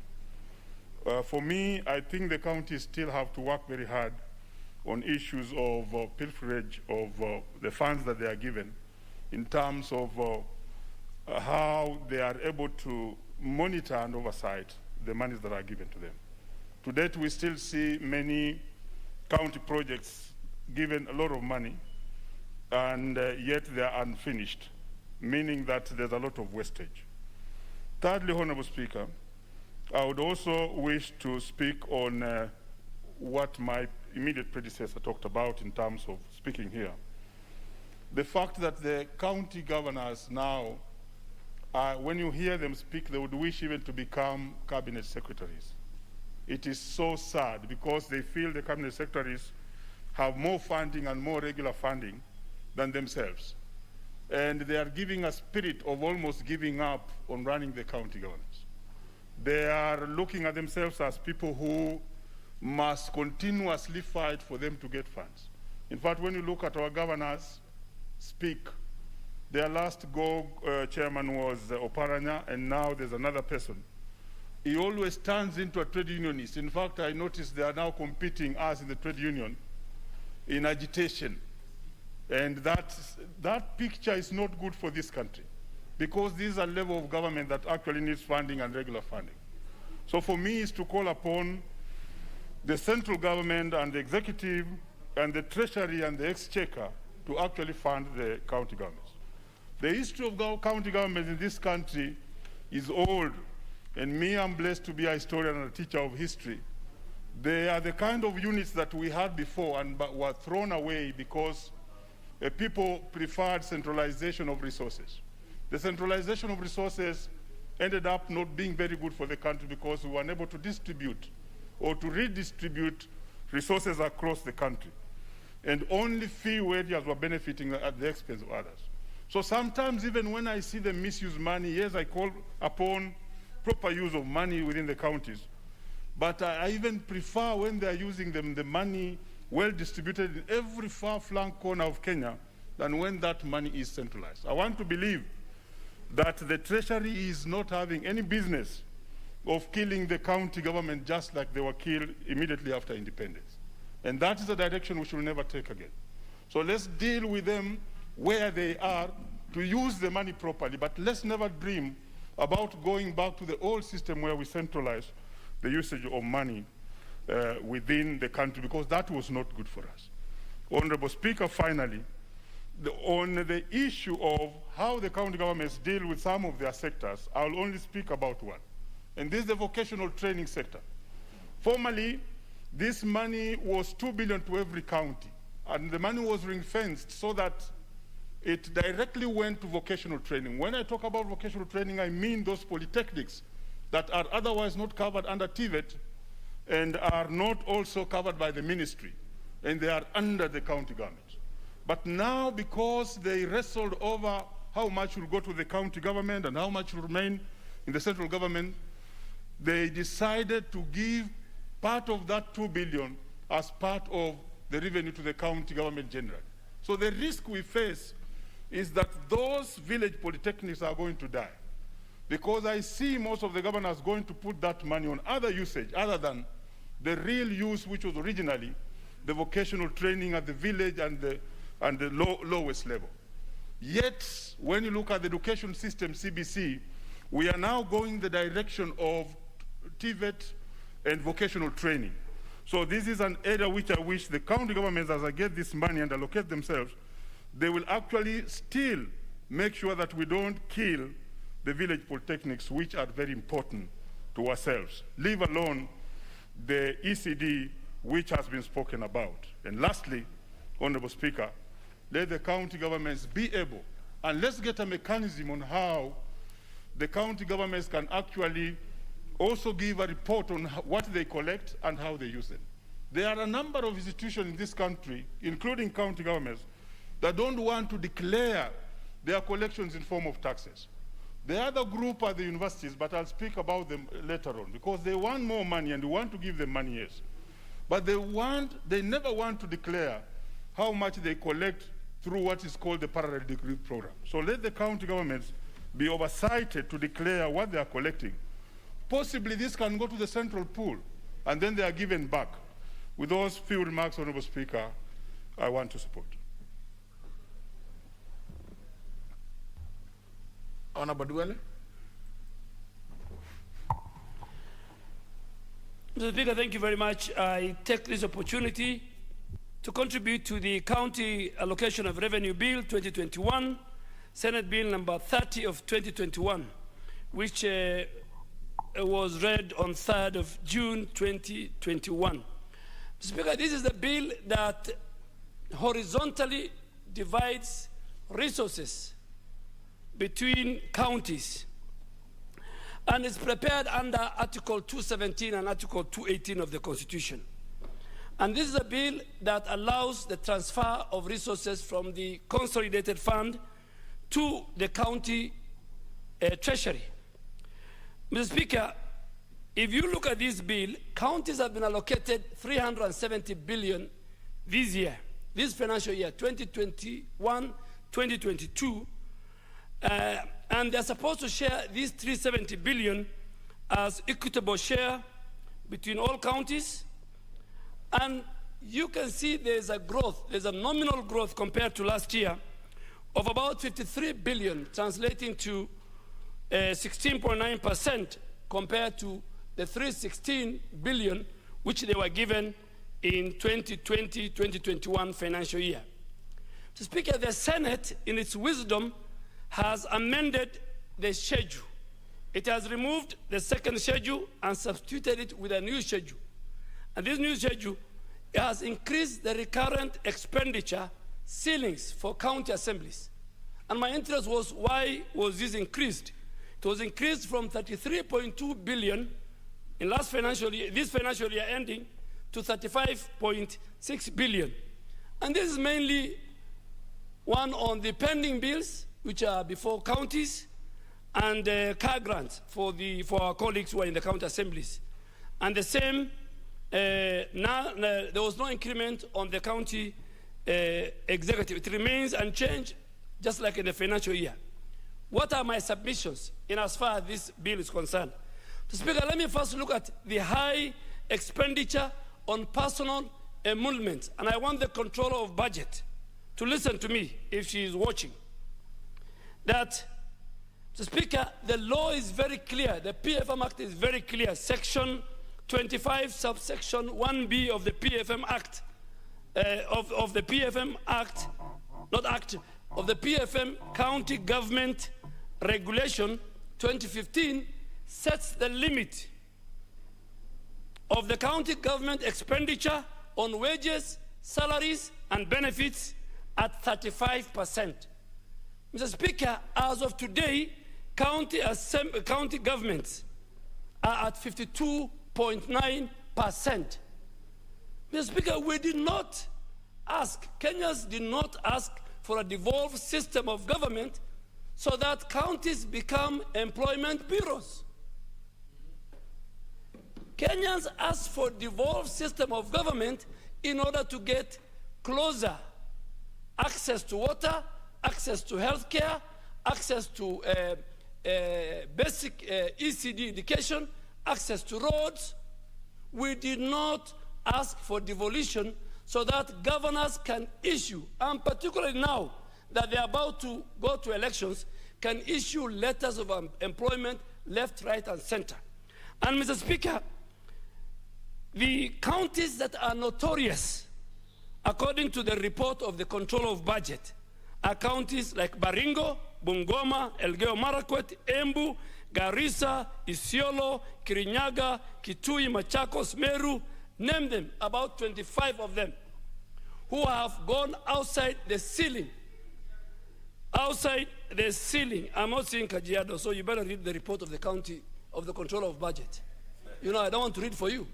Kajiado is not there. So they have gone outside. And the failure is on the part of the Controller of Budget. The law has given power. The Controller of Budget, under its own act, Section 5 of the Controller of Budget Act, salaries, and in fact read together with Article 207, subsection 3 of the Constitution, the Controller of Budget is to enforce compliance, to set the 35% limit by exercising her powers on withdrawal from the county revenue account unless the controller of budget has gone to bed with his governors. And Mr. Speaker, you know, when you see governors supporting BBI, it's not because they love BBI. When you see governors are doing this in terms of wages and violating the law, it's because they have compromised EACC. They have compromised the control of budget. They have compromised the officials of the Auditor General. This constitution created certain institutions independent to protect the law and to protect public resources. So the controller of budget must make sure those counties that have gone overboard. Mr. Speaker, my second point is the low expenditure on development budget. Mr. Speaker, the controller of budget in her reports for the 9 months preceding this financial year 2020-21 said in her report that county governments spend only 48 billion on development activities, representing an absorption level of 25%. Cumulatively, all the counties put together, they spent 193 billion. Section 107, subsection 2B of the PFM Act 2012, Mr. Speaker, this House passed, provides that over the medium and a minimum of 35% of county revenue must be spent on development. Speaker, work in our counties. There's nothing going. Maybe they have built an office for the governor. They have built an office, assembly for the county assembly. Nothing else. And I don't want to become a governor. Those counties with low absorption rates, development absorption rates, are notorious. Nairobi, Kisumu, Lamu, Baringo, Nakuru, Samburu, Garissa. My county is appearing everywhere. And the reason why we are appearing everywhere, because we elected a character who cannot fit to be a leader. And that's why the only money we gave to him, the only money we gave him, the World Bank, he's in court. Mr. Speaker, my third and final point is again the delay in the disbursement of the equitable share by the National Treasury. The National Treasury, Mr. Speaker, is killing devolution. Speaker, the exchequer of counties should reach their respective county revenue accounts as per the disbursement schedule approved by the Senate. The Minister for Finance has no choice. The schedule is approved by the Senate, the custodian of devolution. The minister must follow that schedule, and of course, he has not been following it. In the first 9 months of the financial year 2020-2021, the National Treasury has disbursed a total of 158 billion to counties at an equitable share of revenue raised nationally, which accounts for 50.2% of the annual equitable share of revenue. The disbursed amount of revenue raised during that financial year should have been higher. So you don't give money. So what has happened? Today, if you go to counties, including mine, officers are not working. Vehicles are grounded. Garbage is not collected. Electricity bill has not been paid. Not because there's no money, because the Financial Treasury is not disbursing enough money for development. Now governors have gone to a situation where they want to eat M&E, operations money, the fuel, the flowers, money for newspapers, money for office rent, money for Kenya Power. They are not even remitting statutory deductions. Finally, Mr. Speaker, it's on pending bills. The minister cannot come to this house and ask for compliance. The house to give him. We can't give you powers. The minister must give money, and county governments and national governments must pay. These pending bills is part of the national debt. The money Chinese, we owe Chinese and other countries is the same money Kenyans owe this government. Yes, a debt is a debt. If this government can't pay the debt of our people, then why should they bother about paying the debt of China? Why should they pay the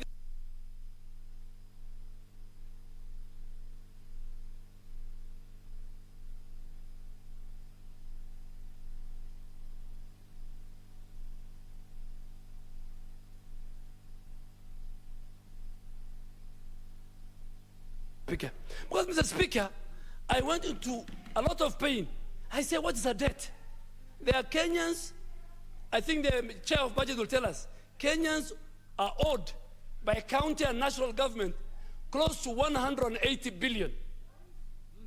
Now, we are very much concerned about the debts that we owe IMF, World Bank, China. Why can't we first pay the debt we owe our people? Because if we pay our people, the economy will grow. Speaker, people are defying the instructions given by President Uhuru Kenyatta. In June, Madaraka Day in Narok, I was there. He said pending bills must be paid. Unless people working for the president doesn't want to follow his instructions. Mr. Speaker, pending bill is a cancer. It's affecting every village, every mamamboga. Let this government pay pending bills before we pay our debts to China and everybody else. The Honorable Gikaria, member for Nakuru Town East. He's not there. Are you going? Very well. Not desiring to be in the house. The next on my list here is the Honorable Mugambi Gishuki, member for Thaya.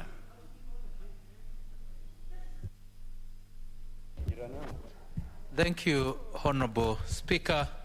Honorable Speaker, I rise to support. Honorable Speaker, this is a very important bill.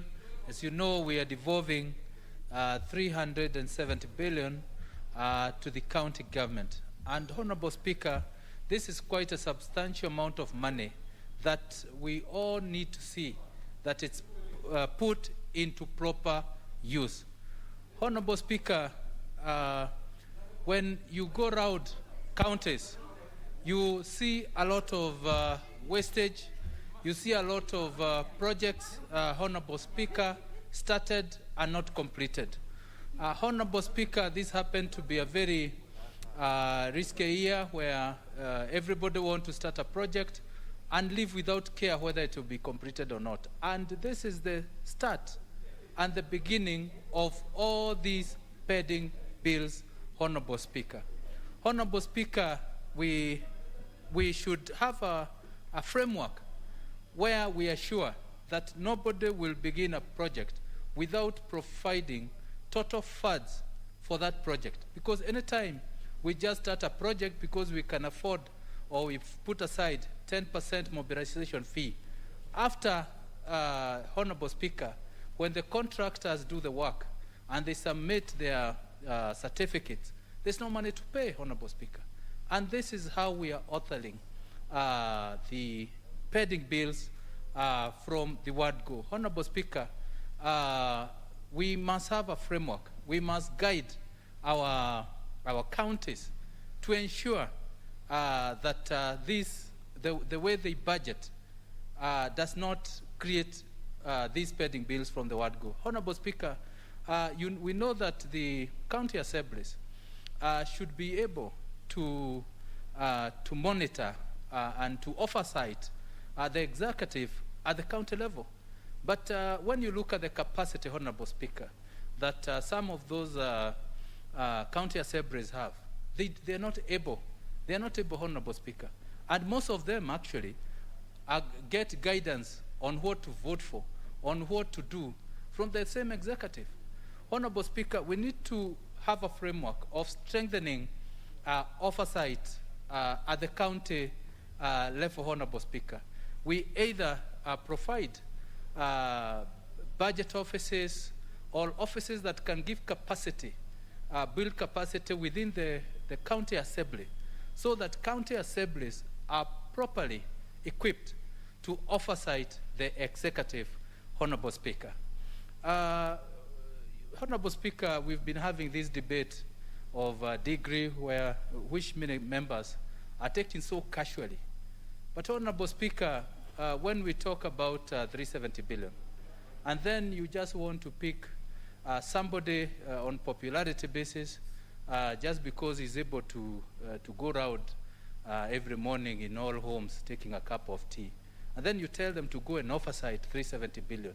Honorable Speaker, we are failing from the word go, and that is why this issue of the degree should be taken very seriously, so that the people we take to counties, the people we bring even to this parliament, Honorable Speaker, are able to understand their roles.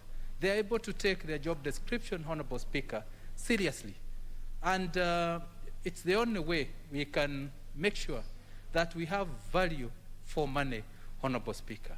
Because whether we give all the money from the exchequer, and then the money, those funds are wrongly applied, we'll never get value for our money, Honorable Speaker. Honorable Speaker, when you also look at the expenditure we have at county at the current level, Honorable Speaker, it's worrying.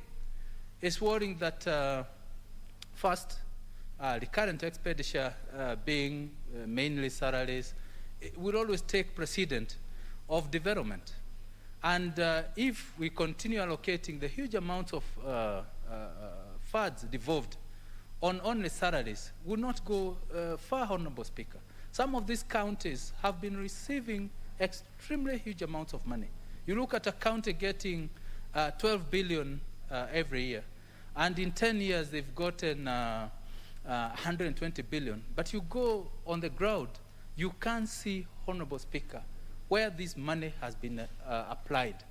But Honorable Speaker, occasionally you see that the same funds are coming back to Nairobi and perhaps being invested in structures, Honorable Speaker, that do not relate to the counties, Honorable Speaker.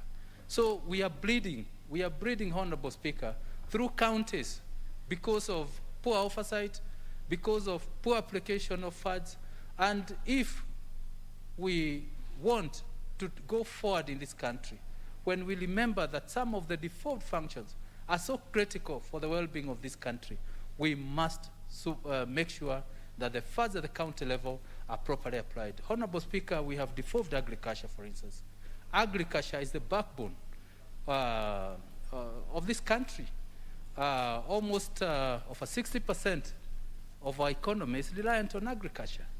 And when we have devolved agriculture, and then the funds allocated in those areas are not properly applied, there is no way, Honorable Speaker, this country will go forward. There's no way, and therefore, Honorable Speaker, we request that even through this House, we strengthen the PFM Act to make sure that we have even stronger mechanism to guide and oversight the big funds that we are taking to the counties, Honorable Speaker. You know that even when we were pushing for BBI, we are pushing even to increase the funding to up to 35%, Honorable Speaker. And if we push more funds without better controls, then it means we are increasing wastage, Honorable Speaker. There is also one major role that has been involved, like environment. Environment, Honorable Speaker, is very critical in this country. But most counties do not take environment seriously. In some cases, we've been seeing some counties even hawking, Honorable Speaker, hawking garbage. In my county, we have had that practice where garbage is hawked from one constituency to another and to another one, because there's no proper plan. Yet there are funds to do those kind of functions. These are some of the very important functions that have been devolved but are not being taken seriously, Honorable Speaker, at county level. These function like environment. It's affecting our health. It's affecting our climate change. It's affecting so many areas, Honorable Speaker. Yet it's being taken and treated extremely casually in some counties. Honorable Speaker, we have to we have to come with very strong framework to oversight the funds going to the county. And our brothers at the Senate level, we believe they should do much more to guide and to oversight the counties. And we hope going forward, the national government has done very well in terms of providing funds for pending bills. And we hope the county will also be pushed through the Senate to do the same. Honorable Speaker, remember this House had supported that any county that is not clearing pending bills, they do not get funds. And those funds can be released, should be released directly to those who are owed money, Honorable Speaker.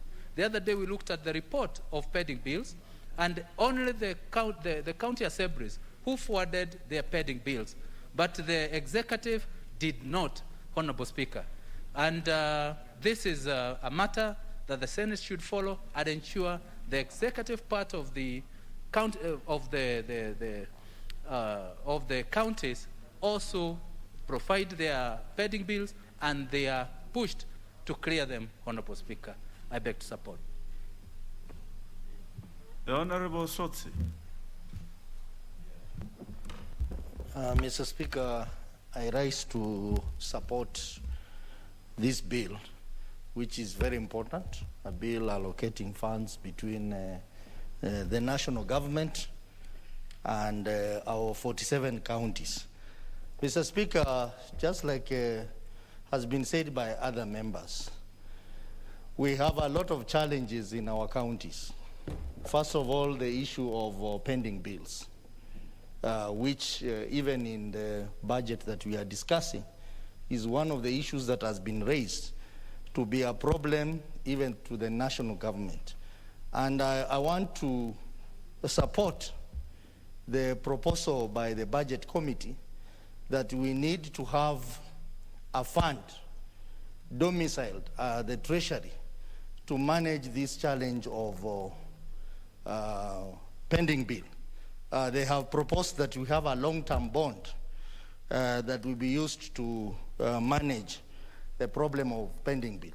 I think the same should be done to various county governments, because we understand there are various reasons why counties have pending bills. One of the reasons is when funds are disbursed late to the counties, and they have programs which they need to implement, and they are not able to implement those programs in time, then they end up having challenges of pending bill. But largely it's because of non-adherence to the law, particularly the Public Finance Management Act and the Public Procurement and Disposal Act, which some counties don't adhere to. The second challenge, Mr. Speaker, is the issue of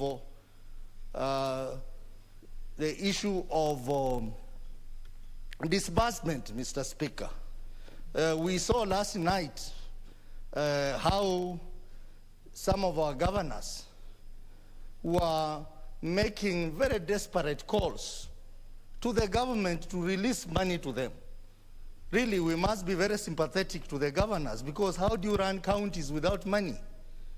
So I think in a way we have to relook at our laws in terms of releasing money, that we can even say the first charge on the exchequer should be the loans, the debts, but then the second charge should be release of the money to the counties, because they cannot run their programs successfully when funds are released to them very late. They plan, they have plans in place, but then those plans don't work because there is no money. The money comes late. When the money comes, maybe they have very short time to use that money. I think this is a very serious problem. And as Honorable Duale has said, the Office of the Controller of Budget, one of the functions of the Office of the Controller Budget is to monitor the programs and projects in the counties. I think they should be in a better position to advise the government on the issue of release of funds. We know one of the challenges could be maybe there is no exchequer. But when exchequer is found, I think it is very critical that county government must be given priority. Because in law, they are required to have the funds as required in law. Mr. Speaker, the other challenge we have in counties is oversight. As has been said by one of the members here, I think a lot needs to be done to improve the oversight function in the counties. We do not want just to hear about MCAs wanting to impeach governors. That's when you hear about them. We want effective oversight in the counties and at the Senate. I think it's high time the Senate stop poking their holes in the functions of the National Assembly. And they focus on the many challenges that we have in our counties, including the challenge of pending bills. There are so many issues that the Senate can deal with. Sometimes I see the Senate handling issues which are primarily issues of the National Assembly, when we have a lot of issues that require their interrogation as a Senate. So oversight is really, really an issue on the management of counties, right from the county assembly to the Senate, which I think we need to look at it and strengthen the oversight. If it will require increasing the capacity, we need to increase their capacity so that they can perform. And as has been said by one of the members there, the issue of degree requirement, I think is important. We need to have people who can understand complex audit reports by the Auditor General so that they can raise questions. But, Mr. Speaker, if we have a situation where we have members of the county assembly whose only strength is that they were able to mobilize votes, but they can't even speak English,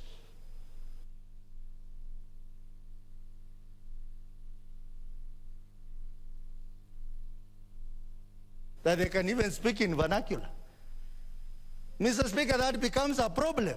So I think the issue of oversight is very key in the counties and is something that we must look at so that we can enhance devolution.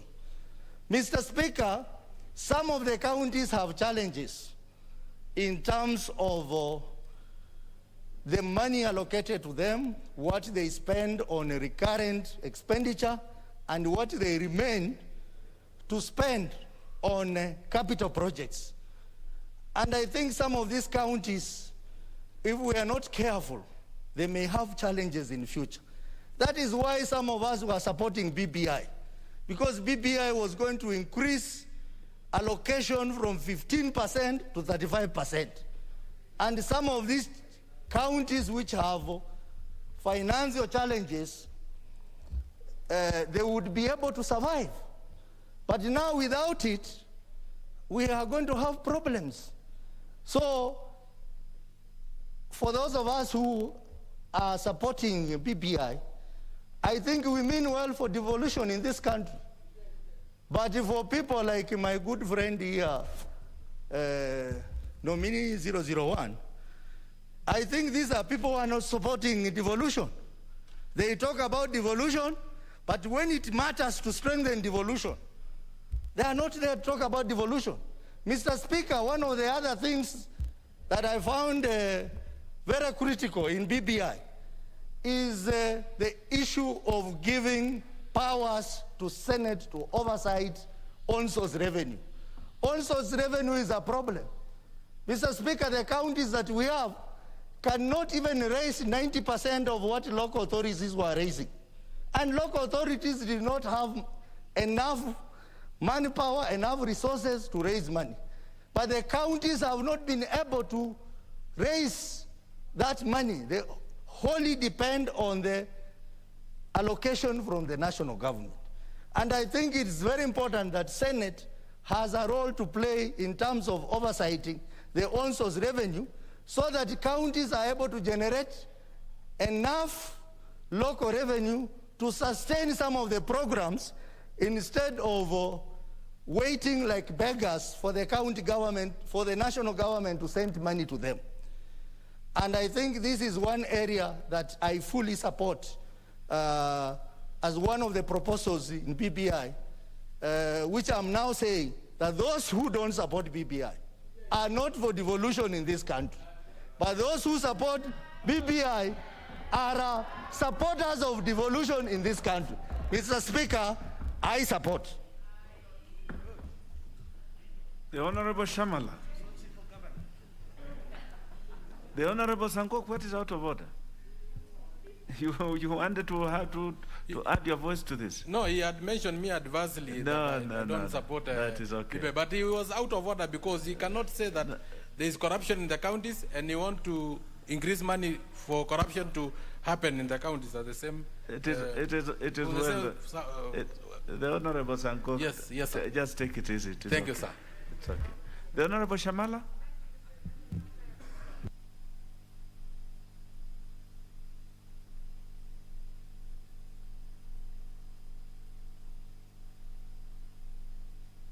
Should I? Thank you. Thank you, Mr. Speaker, sir. Mr. Speaker, sir, I rise to support the County Allocation Revenue Bill, Senate Bill 30 of 2021. Indeed, Mr. Speaker, Article 6 of the Constitution of Kenya entrenches the spirit of devolution by stating that the territory of Kenya is divided into counties. However, I am extremely concerned, especially when I heard yesterday from the chairman of the Budget and Appropriation Committee stating that county governments have not provided details and reports on pending bills. Indeed, as echoed by Honorable Dwale, some of these pending bills include 26.2 billion for the County Pensions Fund as at 31st December 2020, 14.57 billion for Local Authorities Pension Trust as at 30th November 2020.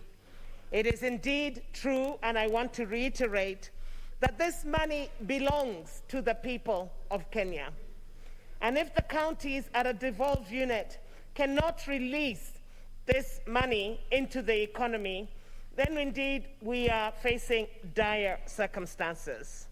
I want to state, as Honorable Dwale said, that the President had ordered that these pending bills be released, and it is a matter of great and extreme concern, and it must be followed through and addressed immediately. With those few, of course, it is also extremely important that the oversight of the county governments must be a matter now of really national importance. Oversight by the MCAs, the members of the county assemblies, and the Senate. Because as the people of Kenya, the people of Kenya will be answerable to the people of Kenya. The members of the county assemblies, the senators who oversight these counties. And with those few remarks, I do support. The Honorable Thuku Kwenya. Thank you, Mr. Speaker, for this opportunity to contribute to this bill on county allocation of revenue. And from the onset, I want to state that I support the bill because this is going to make sure that our counties get their allocation for the coming financial year of about 370 billion from the National Treasury. And on the same, Mr. Speaker, on the same breath, I also want to recognize that there's so much that has been done by our county governments because we need to be a people who appreciate ourselves. At times we are so hard on ourselves, we don't want to see any good. And in fact, in the spirit of devolution, this is what we wanted to see. And as much as much needs to be done, we must appreciate that much has been done.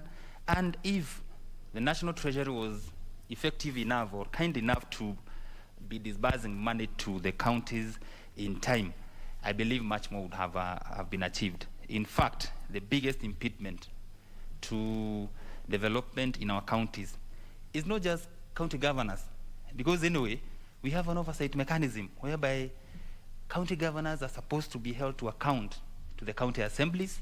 Secondly, we have the Office of the Auditor General, where they're supposed to flag off issues of misappropriation. We have institutions like ethics and anti-corruption. We have all these institutions and Office of the, Controller of Budget, where they're supposed to work in tandem and in unison, so that then we see that our counties deliver as it is expected of them by our citizens. Mr. Speaker, this allocation of 370 billion is becoming a big debate, but we're also forgetting that our counties generate own income through the revenues that they collect through levies, licenses, and monies like that, of which is never seen to be accounted for. The public do not have a feel of the monies that they pay in terms of those levies. And therefore, Mr. Speaker, maybe Senate should come up with a mechanism whereby every county should publish the kind of monies that they collect. We have had some inefficient systems of manual collection of revenue through sales and revenue and levies that are collected from our farmers, from the production that come from the counties, especially sand, stones, and such kind of things. And the monies are collected manually. So that there is likelihood of pilferage or loss of such revenues, and it's a lot of money. If that money is put into to the rightful use, then it can supplement or complement the monies that they're getting from the exchequer. Mr. Speaker, our county governors must be tasked to account for the monies that they are receiving. And in accounting, budget making process should be a priority, and the priority of the asset of the Senate, even as they oversight our counties, because you find that our governors or the executive in the county government are allocating so much money for what I would call social handouts, and in the name of social welfare. You envisage, or you see in the Constitution, the drafters of the Constitution envisaged a situation whereby the government would come in handy, according to Article 43 of the Constitution, to empower people or to bring about economic, social rights. But now what the county governments are doing, they're doing handouts that are really going to, maybe with a focus of winning the citizenry for them to vote for them in the coming elections. We cannot have our tax money being given out to buy blankets, mattresses at will, even when there is no need to do that. Because as opposed to these handouts, or because they're just handouts of foodstuffs, of gas and gas cylinders and stuff, we should have a situation whereby the county governments are empowering our people economically, so that then they can produce and be in a position to procure the blankets and the gas cylinders and things like that, as opposed to the handouts that they're giving, so that then we do not get value for our money. Mr. Speaker, Article 43 talks of social rights. And one of the social rights and economic right is the issue of health, access to health.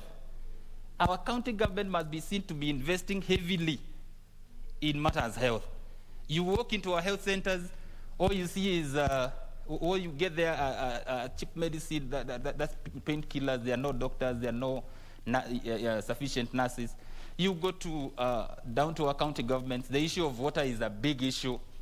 Nobody is investing in such programs that are for posterity, as opposed to what I have just said. And therefore, we would want to see our county governments investing more in investments that are for posterity. Mr. Speaker, we have also had issues with our county governments procuring outside PFMA, outside PPDA, that is Public Procurement and Disposal Act, because we cannot have institutions procuring beyond their budgets as envisaged in the Public Procurement and Disposal Act. Therefore, in accordance with the call by the President, our President, His Excellency Uhuru Muigai Kenyatta, that every procurement be done above board and be a procurement, so that then there is no there's not much of human interaction. That will ensure, and I hope that we're going to have an ICT system whereby if procurement is done beyond what is allocated in the budget, then there's a lockdown so that then you cannot procure at all beyond what is envisaged in the budget that is approved by the Director General for Budget. Mr. Speaker, I also want to speak on the issue of releases to counties in time.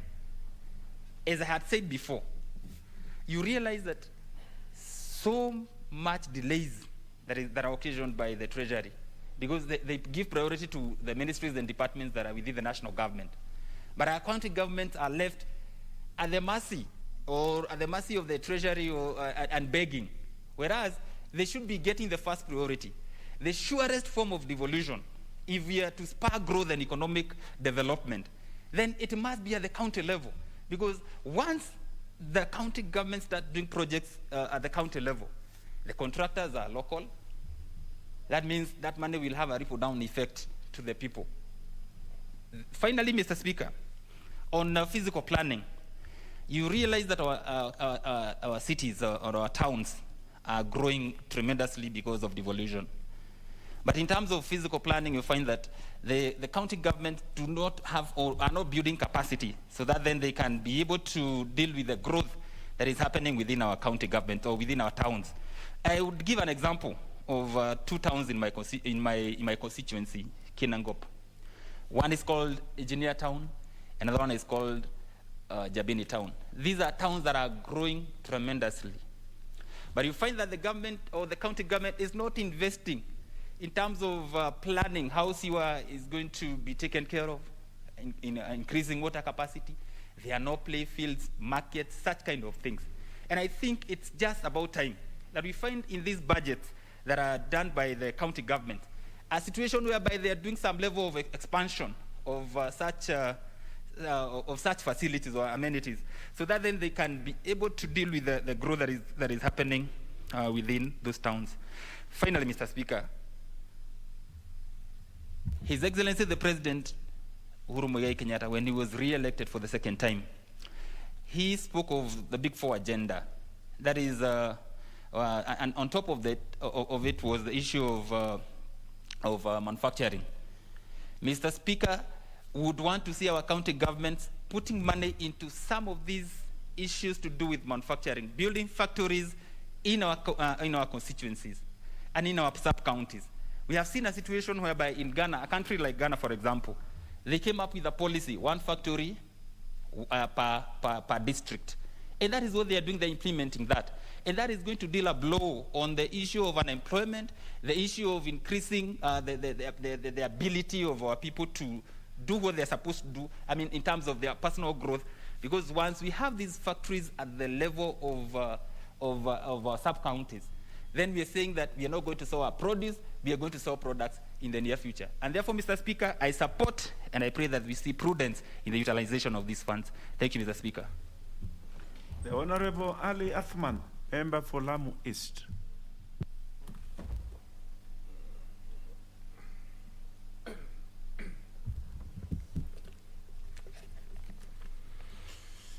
Asante Mheshimiwa Spika. Mheshimiwa Spika, ningependa kuchukua fursa hii kuungana na wenzangu kuunga mkono huu mswada ambao uko mbele yetu kuhusiana na ugawi wa pesa ambazo zinaenda kwa serikali za kaunti.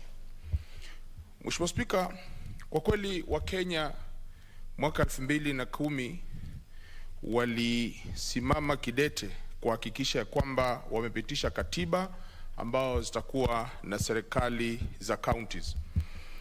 Mheshimiwa Spika, kutokana na hilo matarajio ya Wakenya yalikuwa ni mengi sana. Miongoni mwao ni kuona ya kwamba huduma zimeweza wafikia kule mashinani na kuhakikisha kwamba usawa umepatikana na kuhakikisha kwamba wamefurahia na zile huduma katika nchi hii ambazo zilikuwa zifike kwa kila hizi sehemu ambazo ziliweza kugawanywa sehemu 47 katika nchi hii. Mheshimiwa Spika, Vile vile ni jambo muhimu sana na ni jambo ambalo lahitaji kuzingatiwa, ya kwamba zile fedha ambazo zinaenda katika serikali hizi za kaunti ni fedha ambazo zahitaji kuwahudumia wananchi, Mheshimiwa Spika. Lakini kwa masikitiko makubwa, Mheshimiwa Spika, tumeweza kushuhudia kwa takriban hivi sasa awamu ya pili kuanzia serikali hizi zianze shughuli zake, kwamba kumekuwa na matatizo mengi sana, Mheshimiwa Spika, hususan katika zile hali za uongozi ambao unapatikana katika sehemu hizi. Mbali ya furaha ya Wakenya kutaka serikali za kaunti ziwe zinafanya kazi, ama kutaka serikali ya kitaifa iweke serikali za kaunti kwa kila sehemu 47 hizi ambazo zipo, Mheshimiwa Spika, lakini yale yanayoshuhudiwa hivi sasa, Mheshimiwa Spika, imekuwa ni matatizo mengi sana katika serikali hizi za kaunti, Mheshimiwa Spika. Na ukweli ni kwamba Wakenya wanahitaji huduma, Mheshimiwa Spika, lakini yale madhila na mateso ambayo yanaonekana hivi sasa, Mheshimiwa Spika, yanasikitisha sana, Mheshimiwa Spika. Mfano, utapata kwamba, Mheshimiwa Spika, wafanyikazi wa kaunti saa nyingine inafika hadi miezi 3-4 hawajalipwa hizi fedha, Mheshimiwa Spika. Na pengine niseme tatizo hili mara nyingi huwa linaambatana na kutokana na kuchelewa kulipwa hizi fedha, Mheshimiwa Spika, kwa hizi serikali.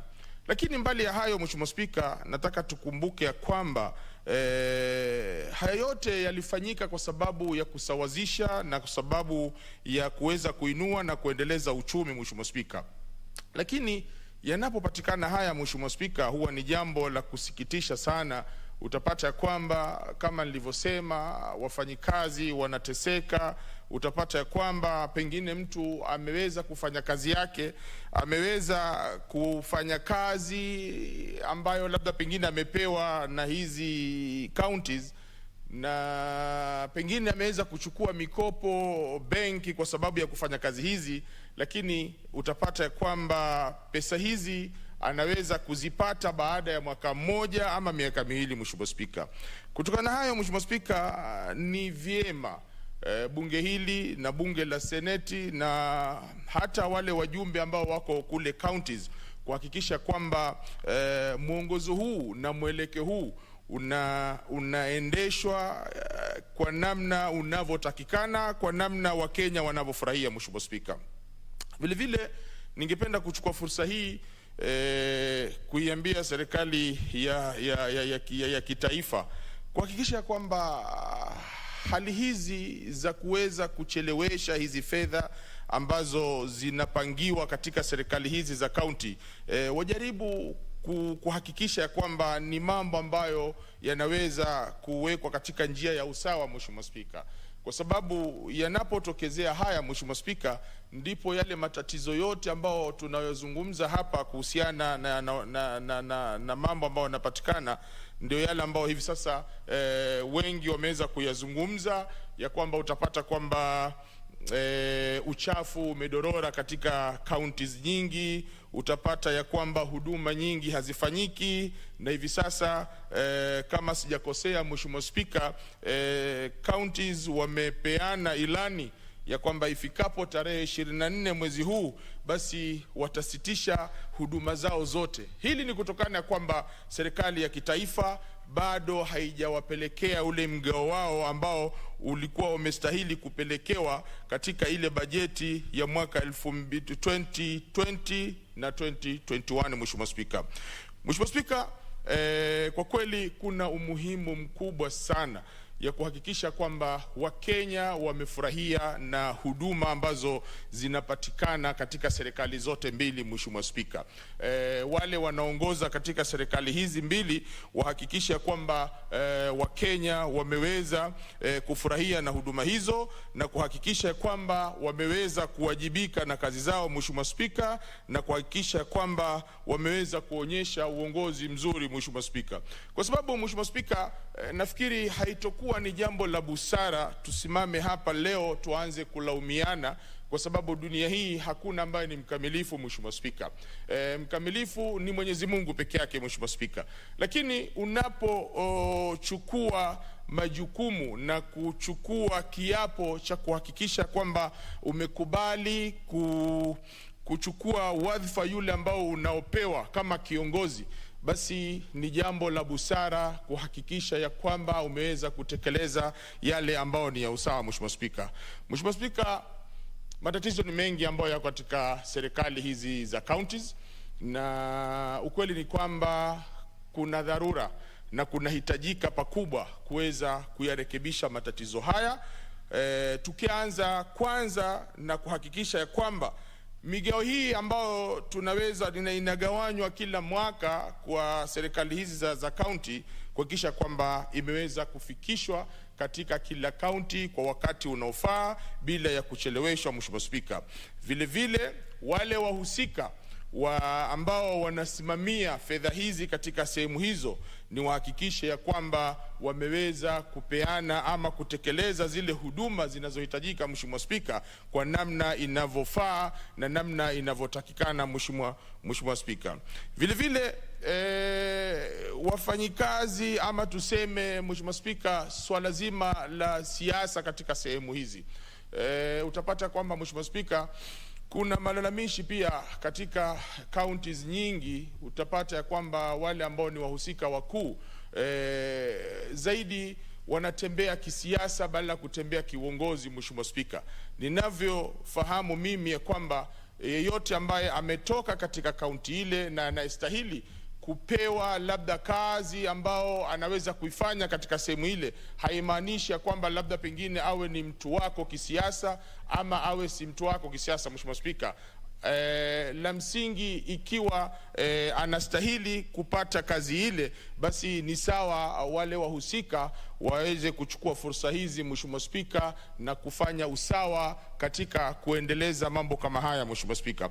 Kwa haya machache, Mheshimiwa Spika, ningependa tu zaidi kuhimiza serikali ya kitaifa kuhakikisha kwamba matatizo haya hayapatikani, kwa sababu yanapotokezea mambo kama haya, Mheshimiwa Spika, ndiposa zile shida nyingi ambazo utaziona zinajitokeza katika counties na lawama zinakuwa nyingi na ule uchumi unaanza kuleta shida katika sehemu zile, kwa sababu zile fedha huwa hazijakuwa na utaratibu ama zinapokuwa hazijafika katika sehemu hiyo, Mheshimiwa Spika, basi ni wengi ambao wanapata matatizo na wanapata shida sana kutokana na hali hii. Kwa haya machache, Mheshimiwa Spika, naunga mkono mswada huu na kuhakikisha kwamba hili limeweza kutekelezwa kwa njia inayostahili, Mheshimiwa Spika. Asante.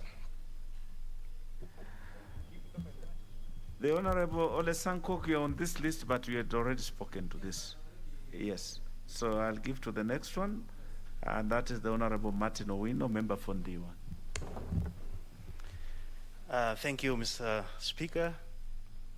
First, I want to say I rise to support this bill, County Allocation Revenue Bill number 30, 2021. Mr. Speaker, I'm a supporter of devolution, and I believe as a house we have to put all the efforts required so that we can have our devolution thrive, both addressing issues at the county level and also at the national level. Mr. Speaker, one area which I'm really passionate with is health.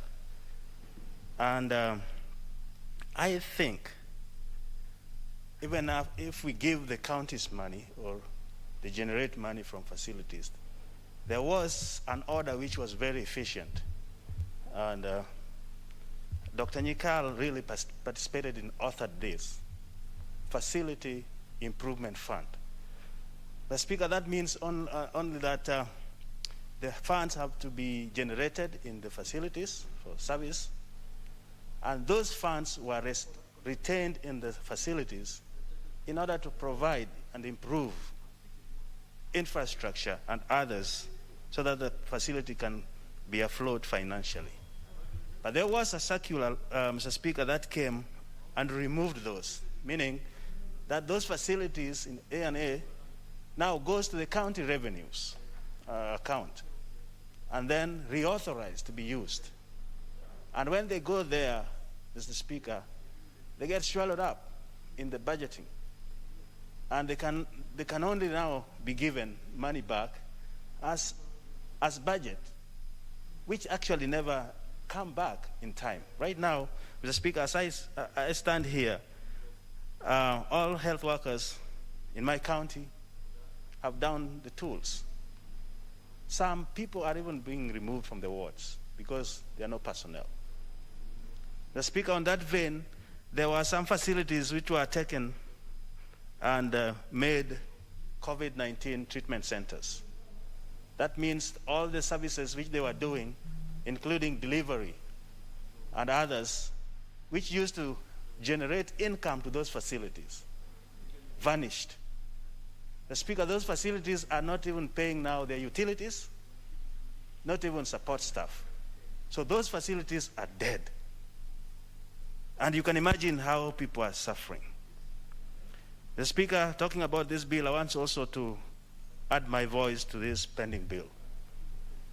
Mr. Speaker, this pending bill, which is being talked about, has become another animal to defraud Kenyans. There's no pending bill. If we are doing program-based budget, meaning you put a program or an intervention and you allocate funds for it. So what is happening here is that the Treasury is not disbursing money to the counties. So we should talk of money being owed to the counties in another way. But now, if we don't disburse money efficiently, on time, these contractors who have done their work bring litigations. So we have other money accruing on top of what was supposed to be paid for a program. Now, if you lump it and you get to pay them like that, that is where one member here said, instead of 90-something, it came back to 40s. It's another vehicle which we are going to lose money through. And I urge this House to look into that very carefully, Mr. Speaker.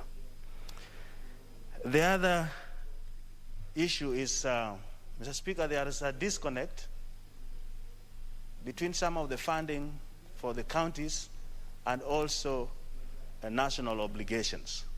For example, Mr. Speaker, the disasters, the fires, the floods, and all the food insecurity are left for the counties because agriculture is devolved. But there is no sufficient money allocated to this. I think I'm preaching to the choir here because the members of parliament are really struggling when it comes to disaster. They expect you to respond with your CDF and you don't see any effort from the counties because they don't have adequate allocation of this. Mr. Speaker, I don't know, we talked about disaster management bill. I don't know where that is, but I think this should be centralized so that we have a proper response. The Speaker was watching television and I saw how the land was moving underneath some houses, I think in the coastal region. And it's very painful because the victims are alone. The county government would like to respond, but there are no resources. How do they do it? The national government response is not clear, it's not streamlined. And we cannot respond to disasters from Nairobi to all counties. So there's a disconnect even in funding. And I think there's a gap, Mr. Speaker, that this House should look into.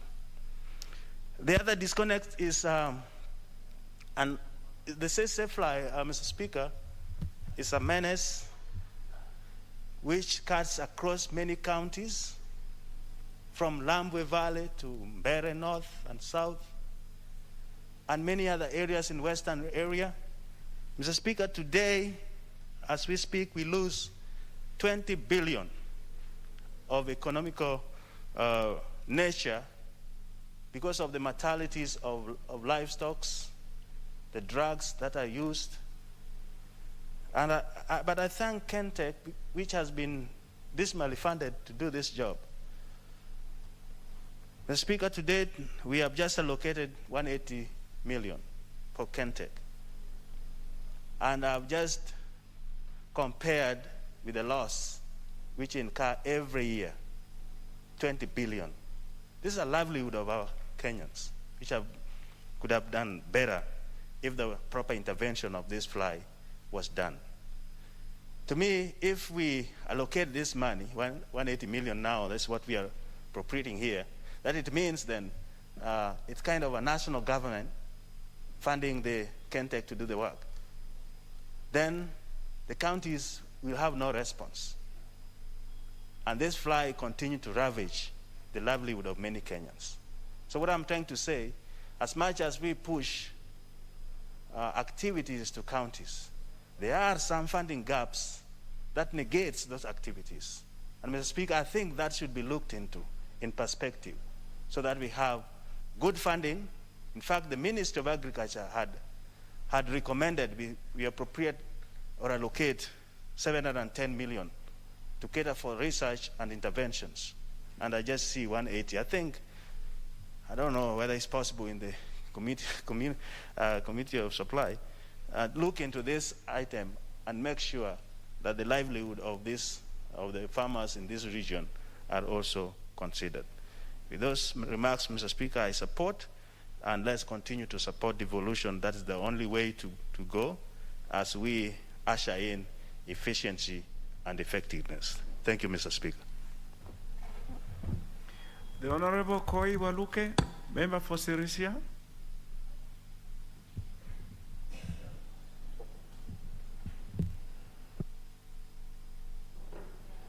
Honorable Speaker, I'm not ready. Yeah. Very well. Very well.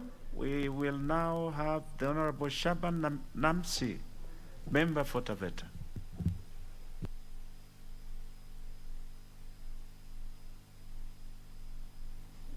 Asante sana Mheshimiwa Spika kwa kunipatia fursa hii, nami pia nizungumzie mjadala huu ambao ni kuhusu sheria ya ugavi wa pesa kwa maeneo 47 ya ugatuzi. Mheshimiwa Spika, ukweli ni kwamba Wakenya walifurahikia sana jambo hili la ugatuzi. Lakini vile vile muda unavyoenda kukawa kuwa pesa kwanza zikifika zinafujwa, pili pesa hazifiki kwa wakati unaofaa, na tatu mara nyingine wanavuka mwaka pesa zote hazijafika kwenye maeneo ya ugatuzi. Mheshimiwa Spika, wenzangu wote wengi wamependa kuzungumzia masuala ya wanakandarasi ambao wanadai serikali za ugatuzi kila mahali hapa nchini.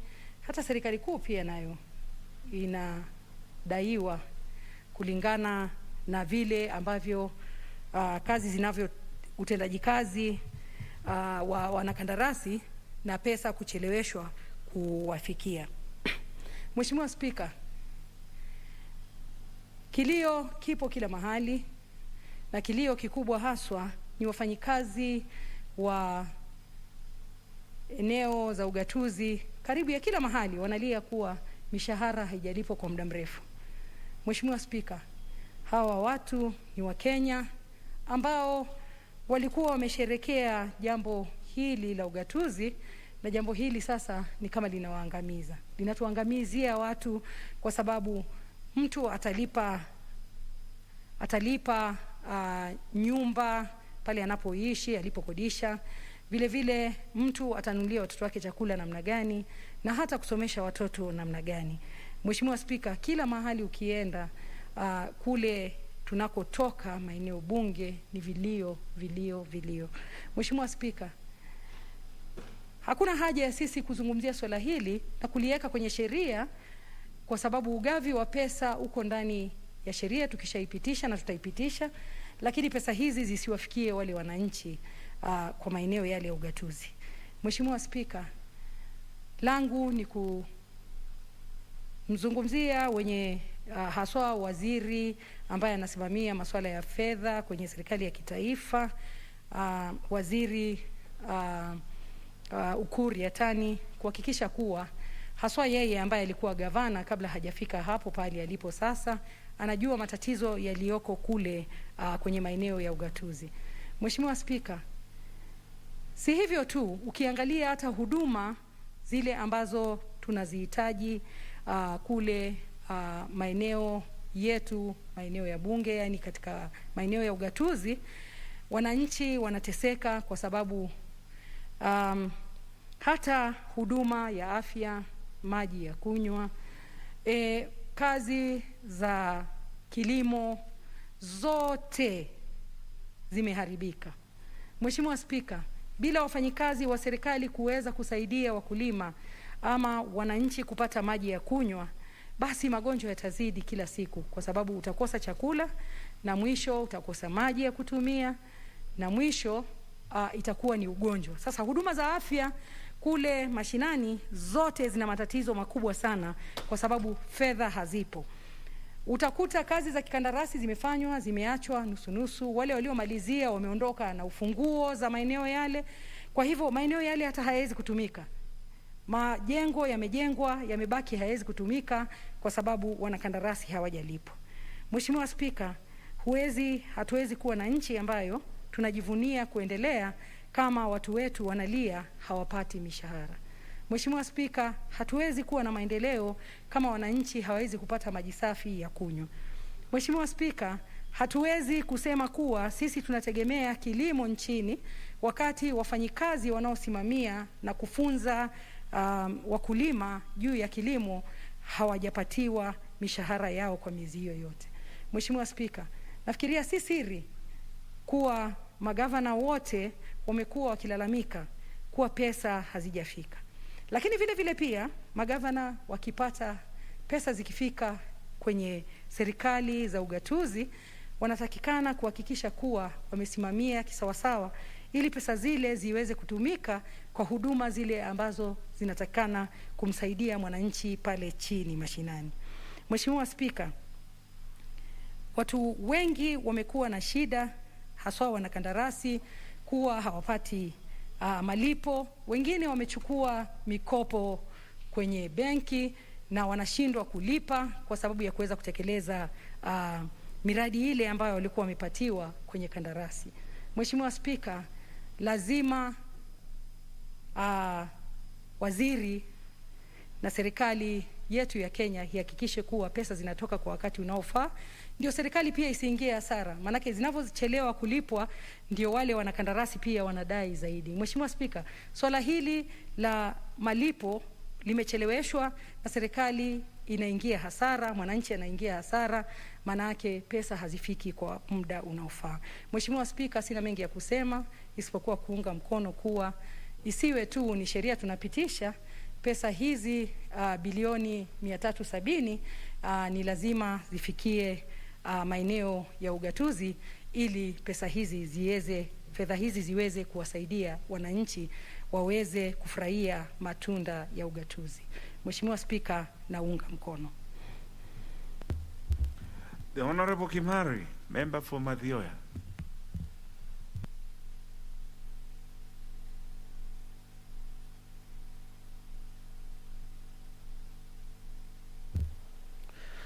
Thank you, Honorable Speaker. I also rise to support and give my voice into this very important bill on revenue allocation into the 47 counties.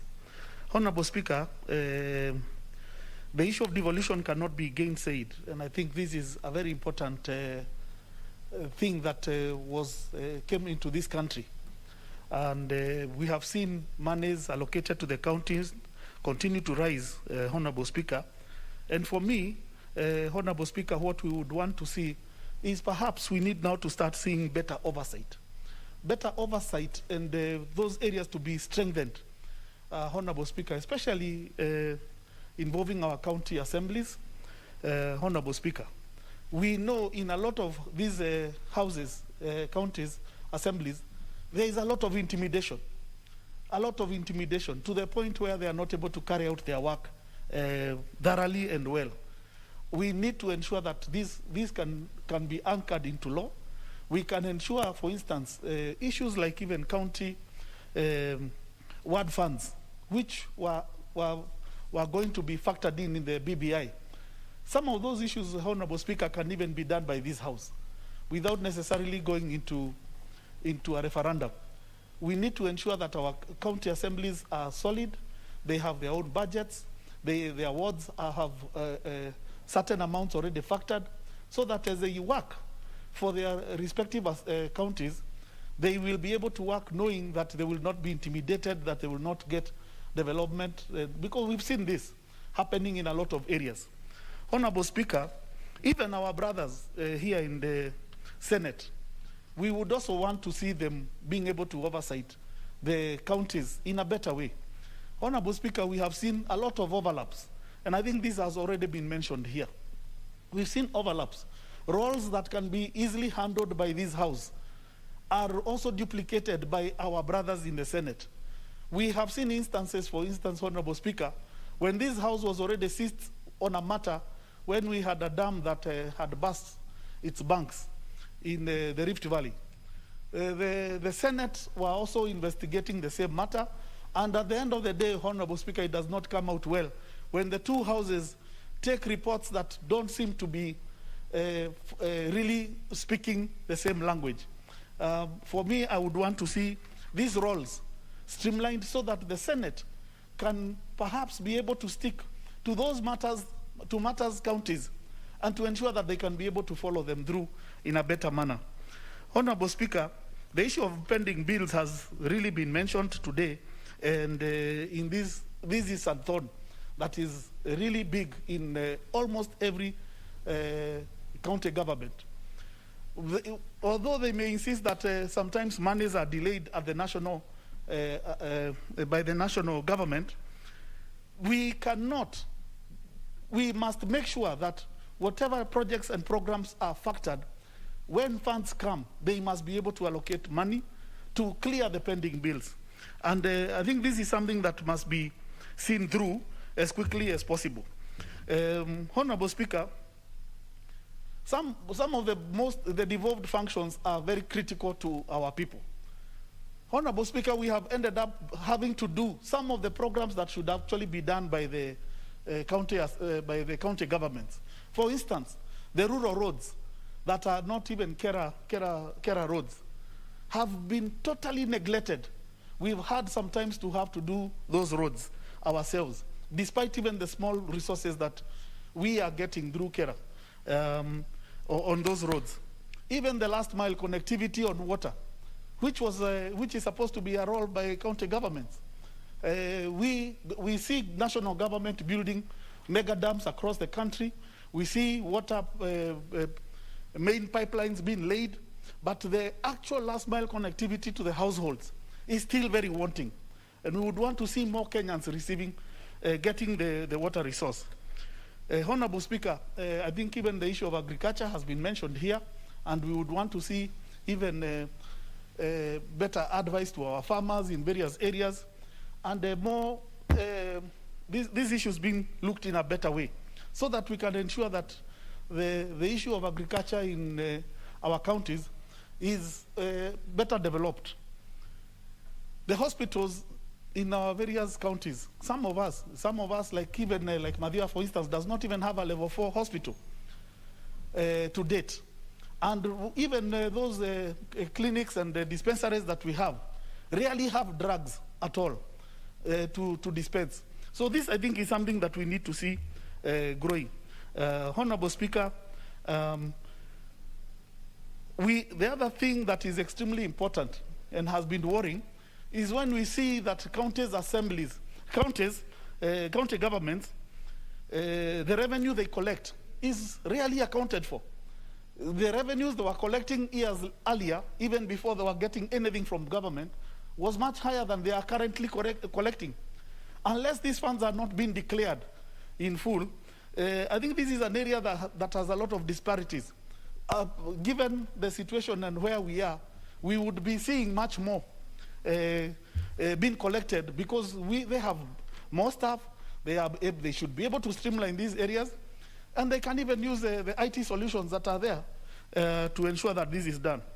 Honorable Speaker, these are the few areas that I would have wanted to mention. But more importantly, also is to mention that disbursement by government should not be delayed to the counties so that they can be able to effectively do their work. Thank you, Honorable Speaker.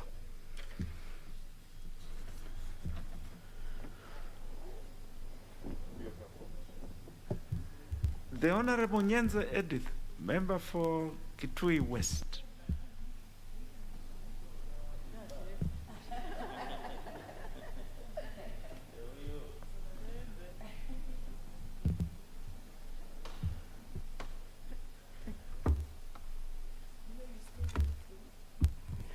Thank you, Speaker, and thank you for giving me this opportunity and also waiting for me. Let me take this opportunity to support the county allocation bill, Senate Bill number 30 of 2021.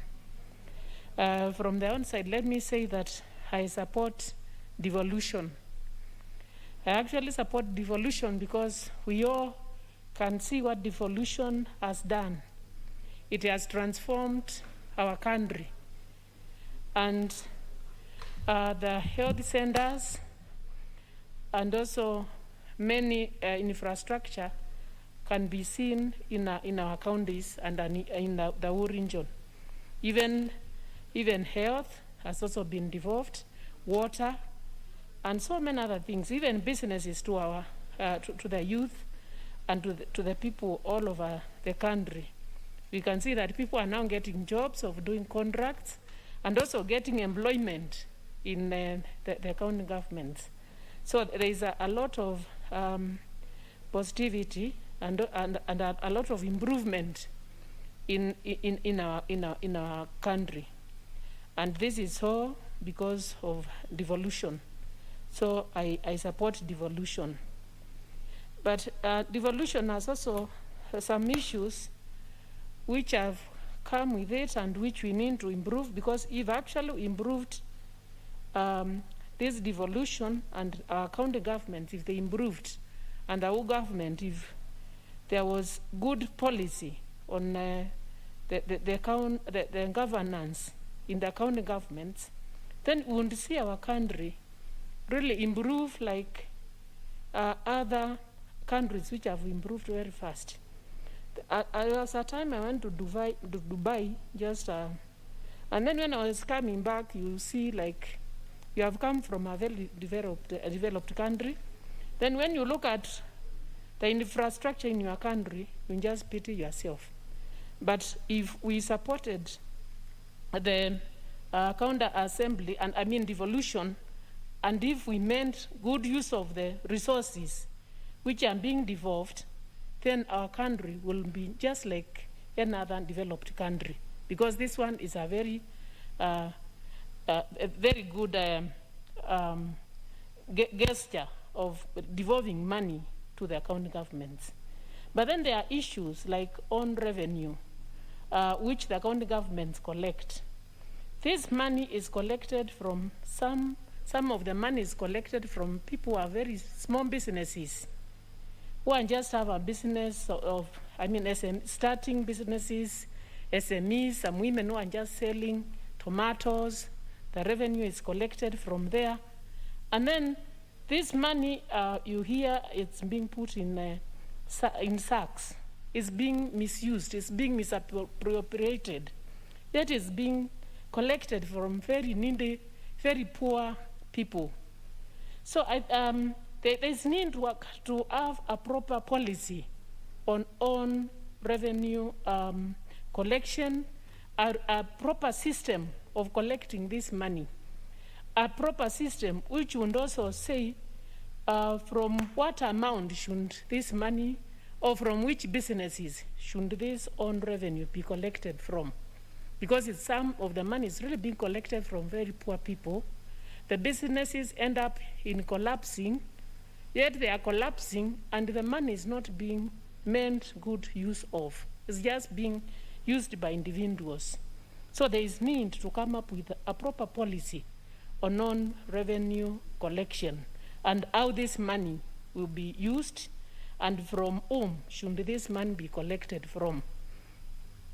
Then the other problem within devolution, especially in our county governments, is the bloated wage bills. And this one now, actually, you find a county government where one governor loses, and then all the employees, the old employees who were there in the previous government, being observed in the new government, and still they participate in the wage bill, they are paid. So you end up in having bloated wage bills, and this money is being misused instead of this money being there for development. So there is need to come up with a proper structure so that if people were employed in the previous government, they should still be the same ones to continue instead of at the new governor employing their new employees, yet they keep the old ones. The wage bill keeps on bloating, and this one actually gives up, development is the one which serves us. Then it's like we've also devolved corruption to the county government. Corruption is being devolved to the county governments, and there's a lot of corruption. And this corruption is which is making us not really improve, is the one which is making us lag behind, is the one which is resorting to pending bills. You find that some people are given some contracts in some counties. Some people are paid, some contractors are paid, others are not being paid.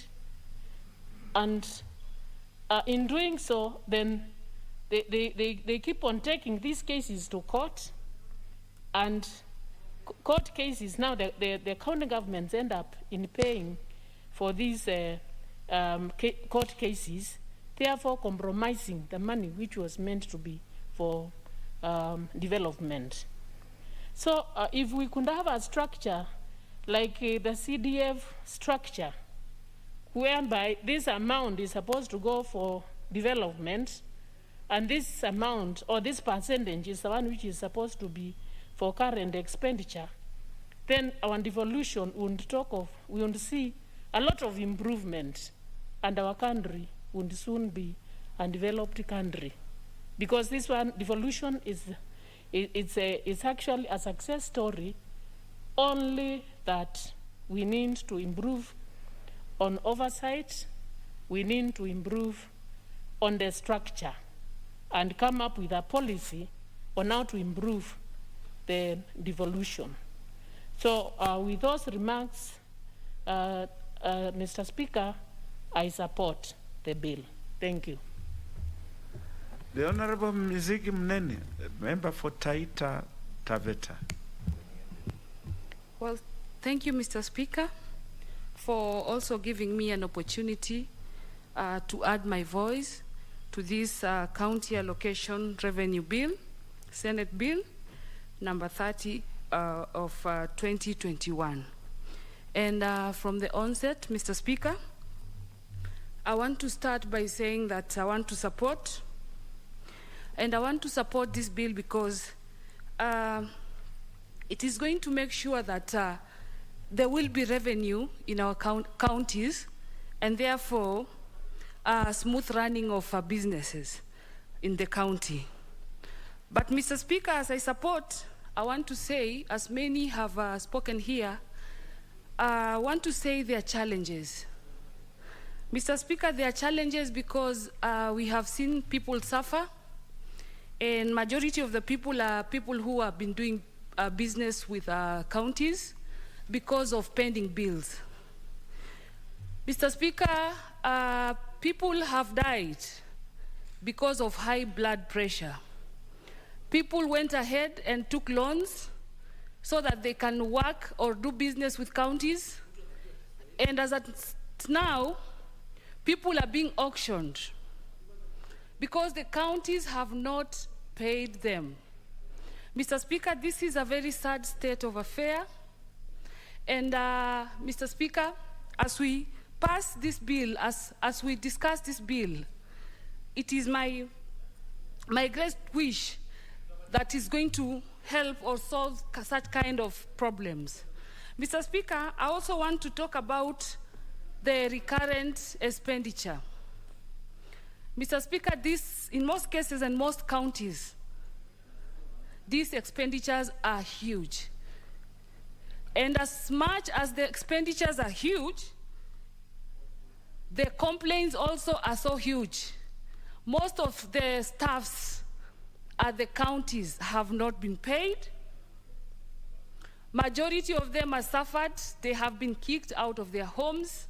They are not able to pay rents.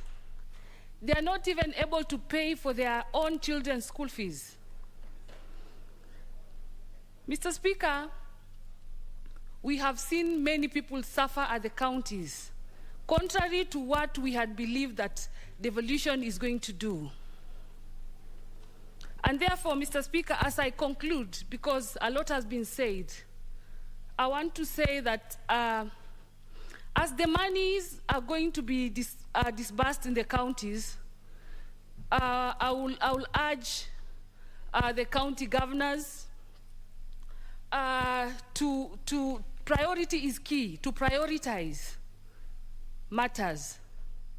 Because when you look at some issues like the issue of health, there's a say which goes that a healthy nation is a wealthy nation. And we can't say that we are developing and we can't say that we are wealthy if our people are sick. And therefore, I will support and I will insist that priority is key as when it comes to when the money is disbursed, as they start allocating money to different items, they should prioritize health, and the staffs should be paid, and also pending bills. Thank you, Mr. Speaker, for this opportunity, and thank you. We shall have Honorable Manzo Kitonga.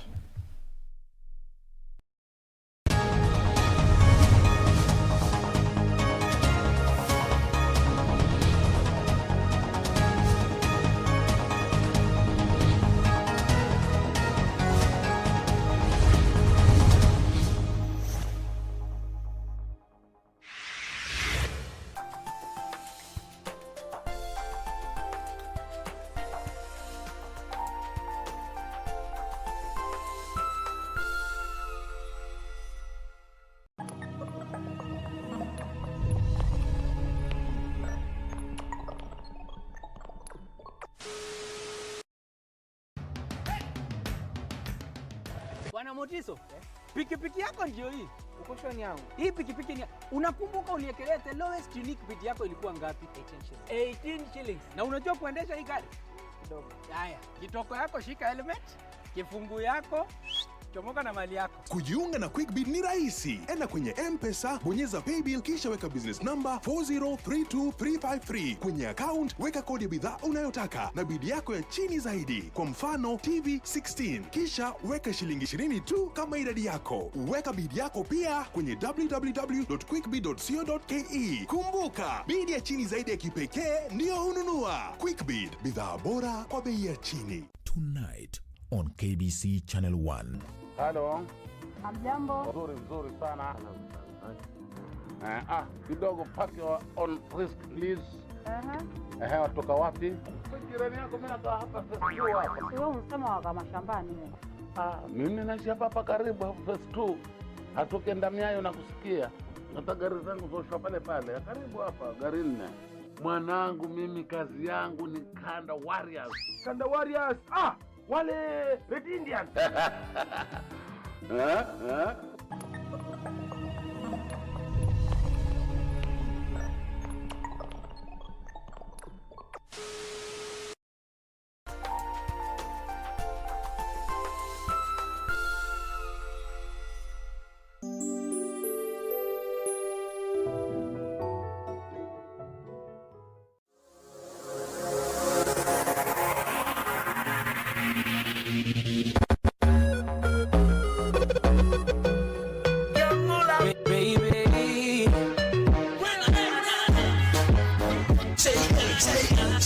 sage.